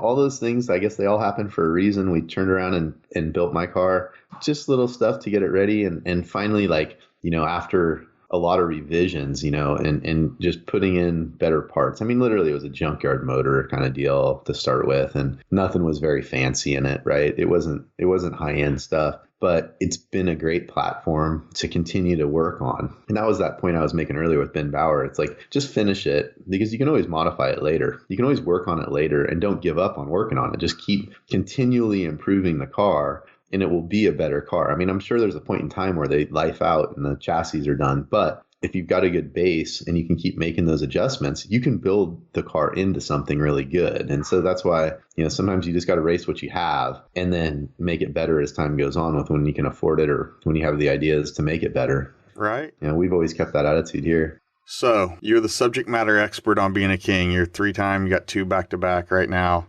KOH 2020. The floor is yours, man. Let's talk about it. I went out with Fox probably the week before SEMA and made some more, changes. So tuning has been a thing that's harder to do than most people expect, because you get down to the hammers, it's still a 10-hour drive, right? We get there, and if you don't have enough range within all your shocks and different packages of stuff that you're working on, you kind of get yourself out of the box, and then you're like, okay, we don't have springs for this package that you're trying to set up. And, you're running to car tech and you're trying to get stuff and make it so that you can get it all right. And I think with like Fox's involvement the last few years at a way more like involved level, and it started with Wayne and then now with Mike Kim, the idea to go down there and try something and go see how it performs, we've made the car better and better and better. I got out of the car with Mike this like right before SEMA and was like, oh my God, dude, this car, it's almost like to the point where it's like I can't drive it any faster because I almost can't see what's coming up anymore than I can go that fast, and driving your vision. Yeah, I mean, it's pretty much there, and when you say that, I've been really fortunate to be able to drive the trophy truck that Pat had for a while, and that's that Geyser truck.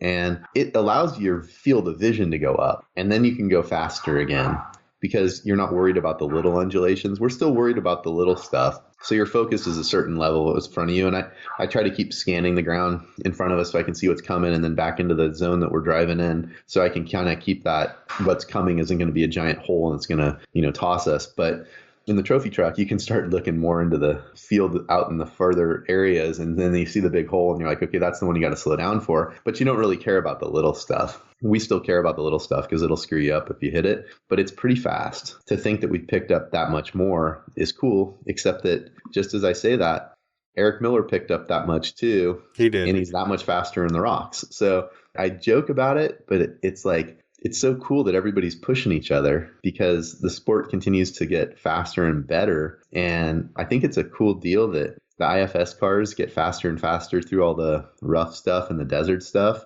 And then solid axle cars get faster and faster through the rocks.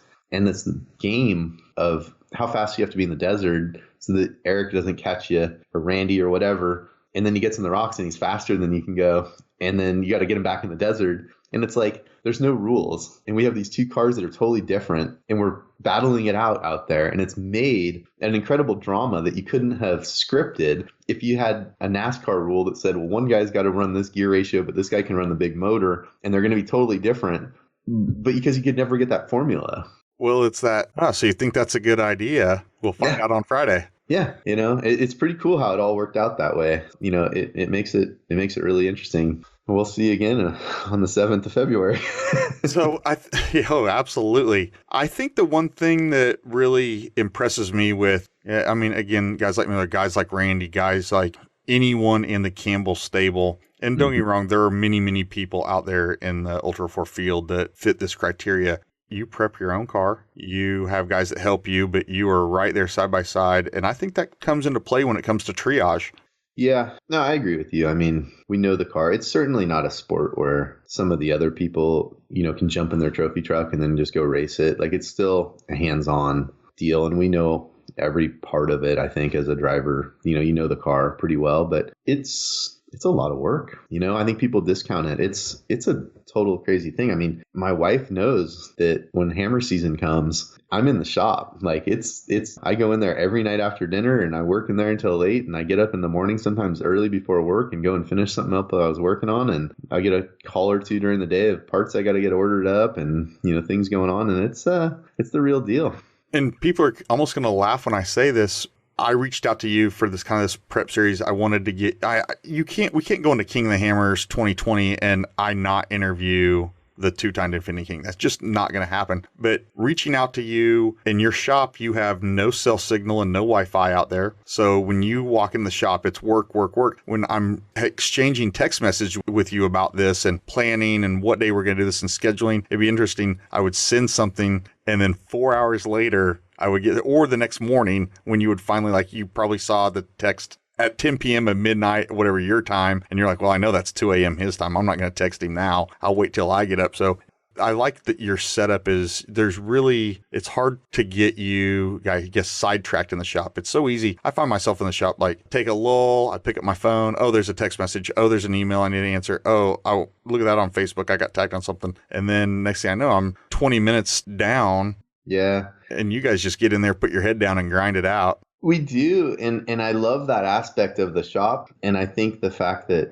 so I've just built a new shop at my house. I've been at Safecraft for a long time. And that was an interesting dynamic because it was a long drive. It would take me an hour to get there.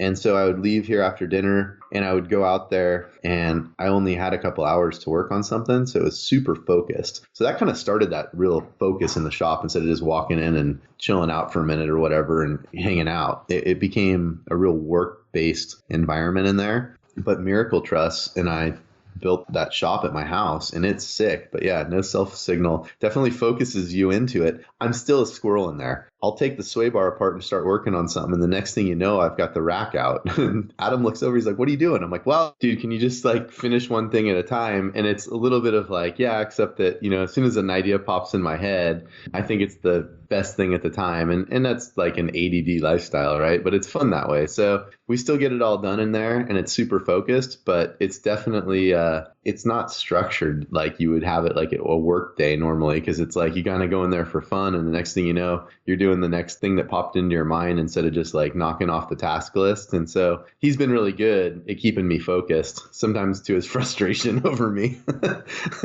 But that's good. I mean, you say, you're a squirrel here and you focused in ADD. And it's funny how many people that I've come across now that I'm really diving into people's individual personalities that are doing what we do that are ADD. It's like we have this ability to laser focus at something for a little bit, and it's what makes you great, but it's also the thing that's also to your detriment. Totally. Which is an interesting thought that while we were fast in the single seat car, Berger was that glue that kept the focus, and it's been like the team that makes that difference when you have him in there and you're like, okay, cool. So I don't know that I'd really want to race without him in the car because of how well we work together. So it's cool that relationship helps like that. I mean, his job is to talk you off a ledge 1,000 times. Yeah. Well, and we've had a lot of cool racing stuff that's happened in the car together. An Easy Rick story, since I know you're friends with him. He started 99th one year. And I think it was in 2009, actually. I'm trying to recall the dates, but I think that was a 2009 KOH. He started 99th, and we started in the 35th, 36th spot. And we were leading the race going into the rocks.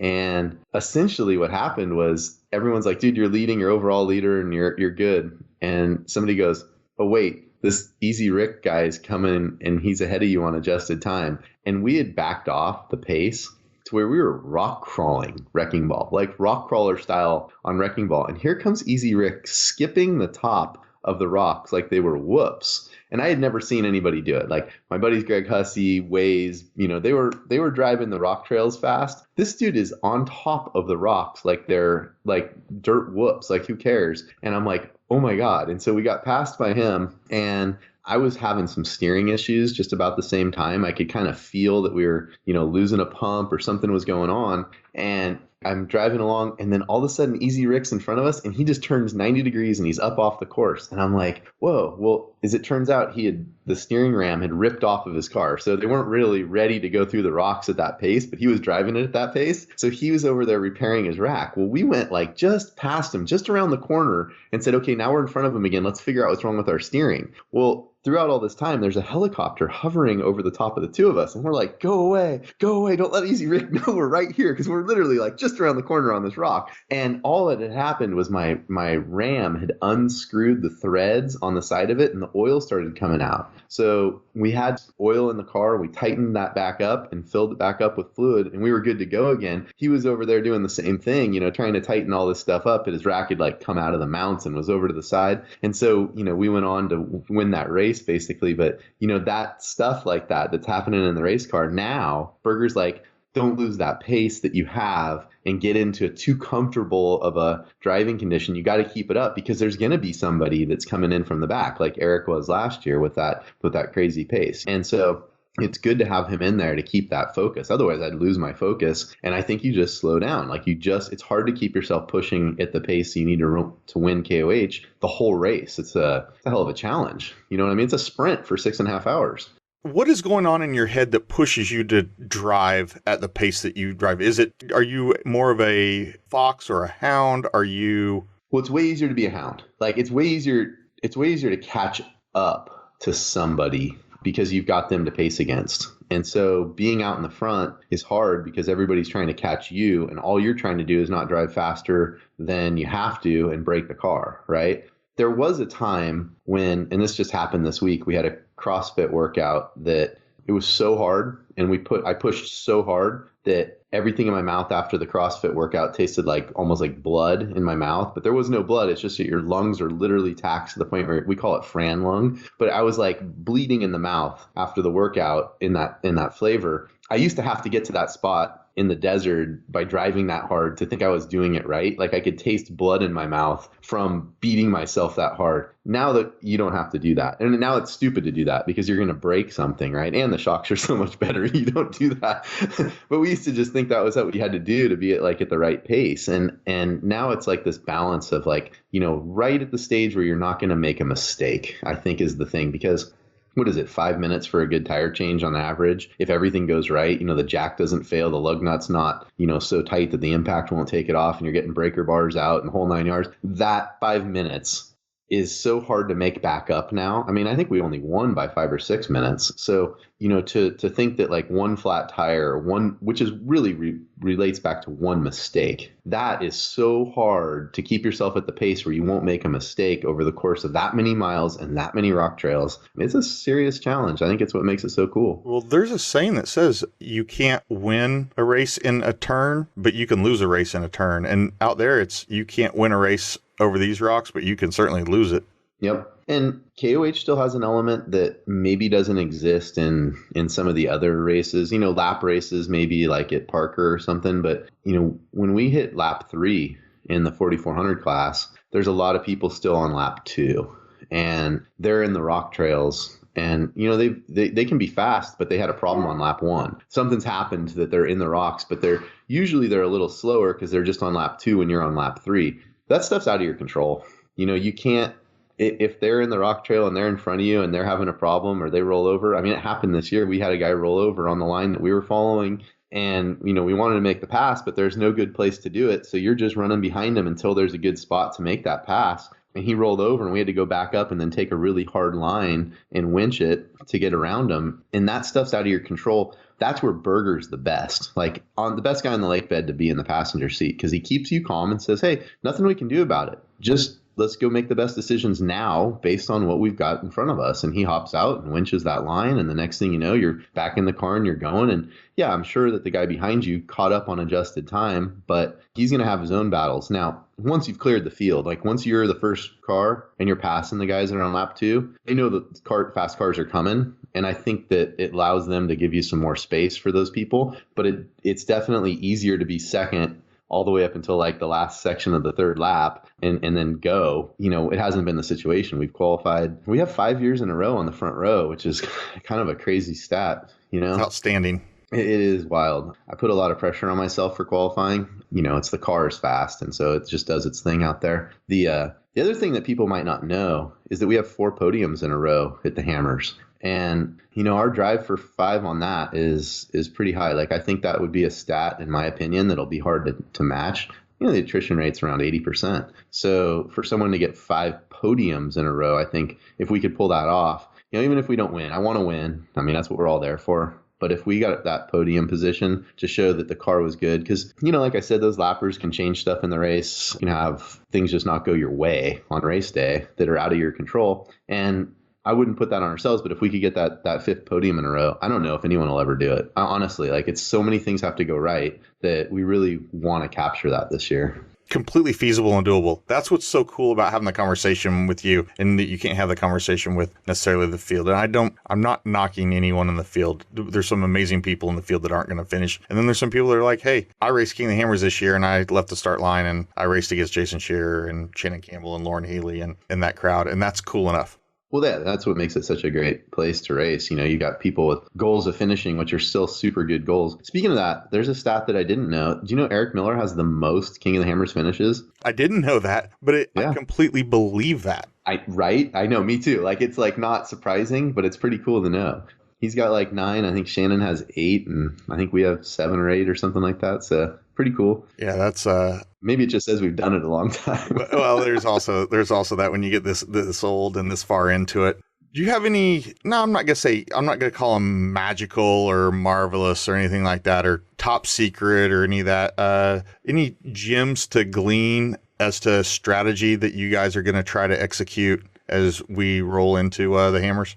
I don't know that our game plan is any different than anybody else's per se, but you brought up something interesting. There's no top secret stuff, which, there's only one guy that's really responsible for that, and it's Shannon, right? Shannon would tell any competitor what tire pressure he's running, what spring rate he's got on his car. There's no secrets from him. And he's kept that open book, which changed the dynamic of King of the Hammers and Ultra 4 from other forms of racing. Because you can go to the local short course track on a Saturday night, and those guys will not tell you anything. No gear ratios in their trainees, rear ends, stagger tire pressures. You can't go get it started in a Saturday night short course race somewhere with help from the other guys in the pits. If you walk into the Hammers and you want to learn about Ultra 4, there's not a guy there that won't tell you his secret sauce. And, what you do with it's your own thing. But that openness to it has made it a group of friends who race against each other. And he started it. He's the reason it's that way. It's the rock crawling way. It was the same guys on the trail that had to get the guy in front of them that were broken and, going so they could keep wheeling and everything.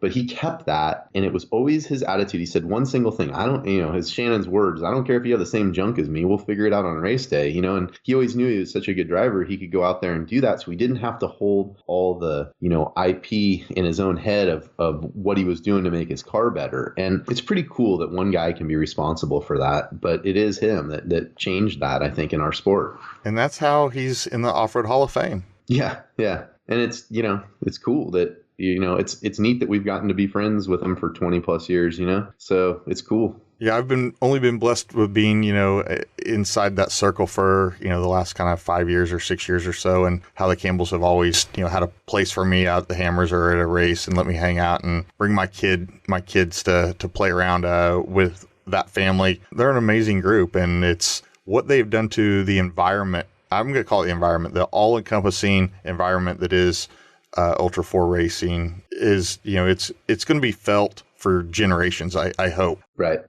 Talking to like Lauren said the day that Ultra 4 gets to be like the roundy round track by my house is the day I'm done. I'm hanging it up. I don't think it will, and I say that, but I also worry, what's going to happen when the big corporate sponsors do jump in and they've got engineers and then they don't want you to share that stuff. And I think it's going to take all of us saying, hey, that's not this sport. If you wanted that, stay in the other sport, but we're not going to do that. We're going to be faster than them by putting in the effort, but we're not going to hide out everything and put it behind behind the trailer as soon as we get there. And it's been very cool to see guys in Ultra 4 starting to pick up those sponsors that are, I'm going to say, outside the genre, outside of our community, outside of the industry. And we get a race this year that is sponsored by, did I see it right? Progressive Insurance is sponsoring one of the... Yeah, we got a non-endemic sponsor coming in. We've got Lauren and Vaughn have brought Ford in, Brad Lovell. The Ford's presenting the race for Ultra 4. They come on as a sponsor. Like, there is a lot of cool stuff happening. And I think it'll turn into a bit of a manufacturer war, which will progress the sport even more. And it's gonna change a little bit that way because there will be some more teams, and who knows, maybe that will mean that there's just a different class of those guys that start racing that. But it's okay because it won't, if we do it right and we keep it structured right, it won't lose the feeling of who all the people and the teams and the the access to all the drivers and the pits and all that stuff. It'll always stay that way around the campfire kind of feel. But we got to make sure we keep it that way. Like, we got to keep it that way between all of us, and so it's our responsibility to carry that torch that way too. And that said, I think it's, I'm going to say it's your responsibility, you guys in the top 20's responsibility, the guys with the named drivers, to make it down to the fire pit, make a pass through, shake the babies and kiss the hands. Yeah, and I mean, it's cool. Like the the last couple of years, we won that race, and we stood there. I stood there for hours signing autographs and hanging out with people, and being there and being present. And at some point, you do have to go eat. I realized I was crashing at like some point where my hands were starting to shake after sitting there for a few hours after the race, and I'm like, okay, the adrenaline wears off. It starts to get cold when the sun starts to go down. And you're like, okay, I got to go change out of the Sparko suit and get something that's warmer, and basically be able to go eat something and everything. But go back. We went back to the campfire. I think Adam took my car up Chocolate Thunder that night. So here's the car that's just 1 KOH, and he's out there partying in it, taking it up Chocolate Thunder, and people are like, didn't that car just win? And Adam's like, yeah, and they're like, right on, So what's the future hold for Jason Scherer? KOH 2020 beyond it. Like, what do we have going beyond it? You know what? I think maybe 5 years ago or so, I thought that we had plateaued, and maybe that was my fault, but I thought, I can't believe what's happened to it when I said that, like in 2015, like it's amazing where we've come from and where it's at. If you'd told me it'd be here today and what I think it's going to be in 5 years, I wouldn't have believed it. It sounded like a fairy tale. It sounded like one of those promoters that we saw in the early days of rock crawling that said, you'll be the next NASCAR. And it's like, dude, I don't think that that's even the plateau. Like, I think it'll be better than that, because people recreate with their families off road. They don't buy NASCAR trucks and go cars and race them. They go out there. This is where people want to go, and this is the pinnacle of that, and it draws everyone into it. It's the event that causes people to want to go out there and do it. I mean, there's more motorhomes at that place than there is at every race on the West Coast, that I've ever seen. It's crazy what's going on out there, and they're diehard. They're cool people too, right? They're taking their kids out there. They're in their UTVs, dirt bikes, Jeeps, Broncos, all the stuff that's out there right now. They're in those, and they're going out to the Hammers and recreating, and they're going out to Glamis, and they're going out to these different places. And it's good for everybody, because it doesn't matter if it's 4-wheel parts. People are like doing well in the industry because everyone's going out and doing this stuff. And those dads that are buying the weekend warrior style campers and stuff and putting the dirt bikes in the back with their kids, they're good people, and I think that there's been a lot of like land use issues over the years where you see all this stuff, and it's like, hey, these are the good people that are out there, they're not tearing stuff up. They're doing stuff with their kids and their families, and, having that family time. And it's like, I think that's better for the world than all the other stuff. It does. It feels like we haven't worked out the land use issues. The land use war is still going to be on, and it's going to go on for generations beyond us. But, we here now, we're trying to protect the public lands, keep them open for the public. But as far as like KOH goes out there, and it feels like it's like an adolescent, maybe post-pubescence teenager. That's kind of the years. It feels like we're about to make this turn into like the high school to college era of the age of the thing. And it does. It feels like it's about to get really smart about itself and really smart about the world, and not realize like how much it's been an infant up to this point. That's what it feels like to me. It feels like we're really standing and walking on our own 2 feet. It's pretty cool too, because, I think Dave's had a lot of people pull him in different directions, and he's done an amazing job of getting to that stage where we're at right now. And his vision of the future is good. Like, Dave's made a lot of the right calls the last 3 or 4 years. I'll remember in like 2014 or something, he got sick, and I was like, man, what's going to happen to all this stuff? And he came back, I think, way more focused, with a way better drive to take the sport to a way higher level than it was before, obviously. And I think this is the tip of the iceberg on where it's going to go. So, it took a lot of leadership and a lot of people. He's putting the right people in the right places now, and it's going to grow faster because of that.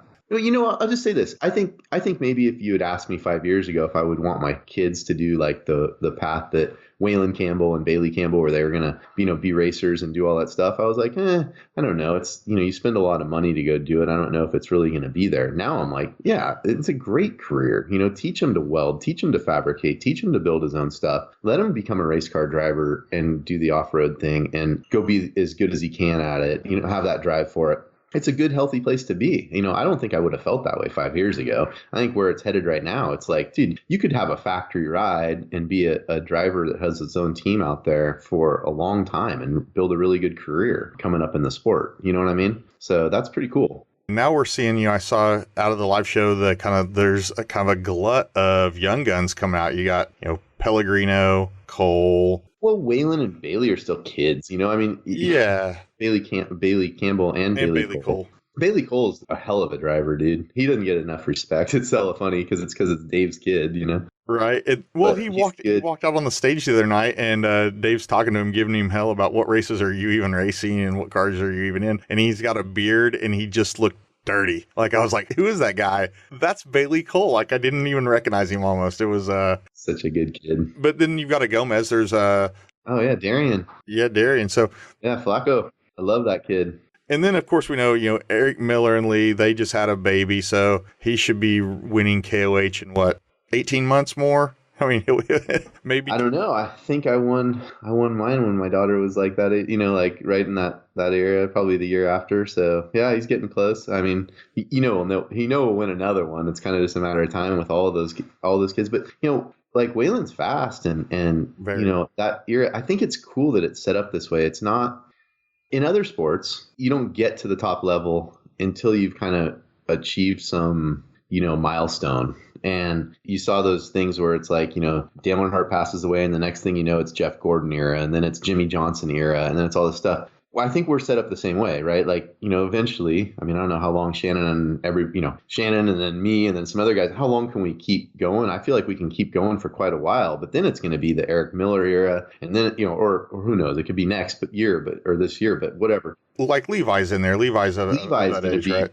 Yeah. And you just keep looking at this list of these great drivers, and there's a whole group of them coming up through the charts, and it's going to be hard to keep outrunning them because they are so fast, and I think off-road's the only sport that has this. Experience is still just a hair better than twitch reflex. So that quick reaction time that you might have is still not quite as good as the experience. And the experience has two parts. It's one, how it's going to be in the race car. But two, when you pre-run, after you've pre-run for years and years and years and years, you get better at reading terrain and remembering things. So you have to train yourself to be a better terrain learner, and that only comes with time. It's not something you can just get quickly. You can't just remember everything your first time out there when you see some new stuff. After you've done it for a long time, and every year you get a chip and you go, here's your time to go run the desert, you have a week until the race, you remember it better as you've got more experience from learning how to go out there and do that. People used to look at Slauson as this is Slauson's backyard. He's the favorite just because he knows this all of Johnson Valley like the back of his hand. But now, again, Miller's in Cumberland, Maryland, and you're in Northern California. The fact is, the course, even though it's different every year, we've ran the same areas enough times for 10 years. If you're an old goat, you kind of know what's over that rise, or what boulders are over that turn. You do. They've done a great job of keeping it fresh. I mean, I don't feel like we've had too many years of we've had a few where they were kind of regurgitated. Hey, it's the same race course backwards. And you're like, okay. But Mark Matthews is the guy that does a lot of that. And he puts in the effort to go find a goat trail to connect this one. I think this year there's 4 new trails that we've never run before. And you're like, okay, that's a lot. Like in the mix of things, that's a lot. And who knows the flow and the direction and where they're going to take us. But, that area had mining roads that went to one little thing. And what happens is they take one little mining road that was barely beaten in, and then they make it the race course. And after pre-running in the race, it's like a full established road. And it's all new, and I love new. Like, to me, finding something new is the best, like that fresh terrain and learning it and then trying to be the best in that new fresh terrain is actually like my favorite thing to kind of get, because if it's all regurgitated and everyone knows it, it's actually hard to find an advantage. But if you can learn it better and be quicker on it on your first and then your second try, you get an advantage there. JT was here at my house. He spent Christmas with us just a few weeks ago, and we had this very in-depth discussion about these 4 trails. And funny thing, he told me where they were. He told me the names that they had called them, and I still couldn't pick out where they are on a map. So I'm really of no good use on that. But he did say we've got to get some traffic on them. They're not really race ready. So I think that's going to come. I mean, they've alluded to it. Yeah. And I mean, we've made that mistake maybe in the past too, like the experience thing. Like we've been the first guys out to go pre-run, Elvis and different trails over the years, and totally different on race day, because after it's been run by a bunch of people and then the EMC class, the course looks different. So you really need to go run it and then run it again, so you really know what it's going to look like. And that stuff is, and that's the work. KOH week for us is work. I mean, we are up at the crack of dawn and out there pre-running and putting in the effort. And it's, long days and a lot of them, and they're back to back. I get people like, hey, let's go do a photo shoot Monday at noon. You're like, no, I can't. Monday is a day I can pre-run. We have to be out there pre-running because the race does come first on all that stuff. And so, you don't want to say no to anybody, but at the same token, like, you got a job to go do and to perform on it. And so we work really, really hard at it. I don't think it's any different than like Rob Mack pre-running in Baja. Like, he works at it. He puts in the effort to get the homework done so that when he goes out there in the race, he's ready for it. Now everybody's doing it. I saw Cameron Steele when we were pre-running for the 1,000 this year. They have helicopters now for the pre-run, so the helicopter can be above them and see the good lines so that they can find them faster than going out and running every single line. And I'm like, wow, where is this going? Like, what's the limit on this stuff? I don't think there is a limit, and kind of thank God. Yeah, it's your creativity, I love it. Well, Jason, did we cover everything you wanted to cover? Absolutely. Jason, man, thank you so much for coming on the Talent Tank. Hopefully I'm standing there with you, getting some drizzle of some champagne, a little blow by there. Can pull off unprecedented 5 podiums. 3 in a row, and I don't know, that sounds wild to even say out of my mouth, but yeah, that would be cool. I'd be happy to do it with you. You have to think that way, otherwise, no doubt, I have no doubt you're fully capable. It's your race to lose. Again, thank you for coming on the Talent Tank and sharing so much insight, sharing your history. I gleaned a whole bunch of things about you that I did not know prior to this call. Man, awesome. Thanks a lot for having me. I appreciate you having me on, and look forward to seeing you out there. Yeah. Just a few weeks. It's only a few days away. I know. Stoked. All right, man. Thanks, buddy. We'll catch you later. We're out. I'd like to thank the sponsor of this episode, the Jesse Combs Foundation. For more information about their organization, please visit their website at www.thejessecombsfoundation.com.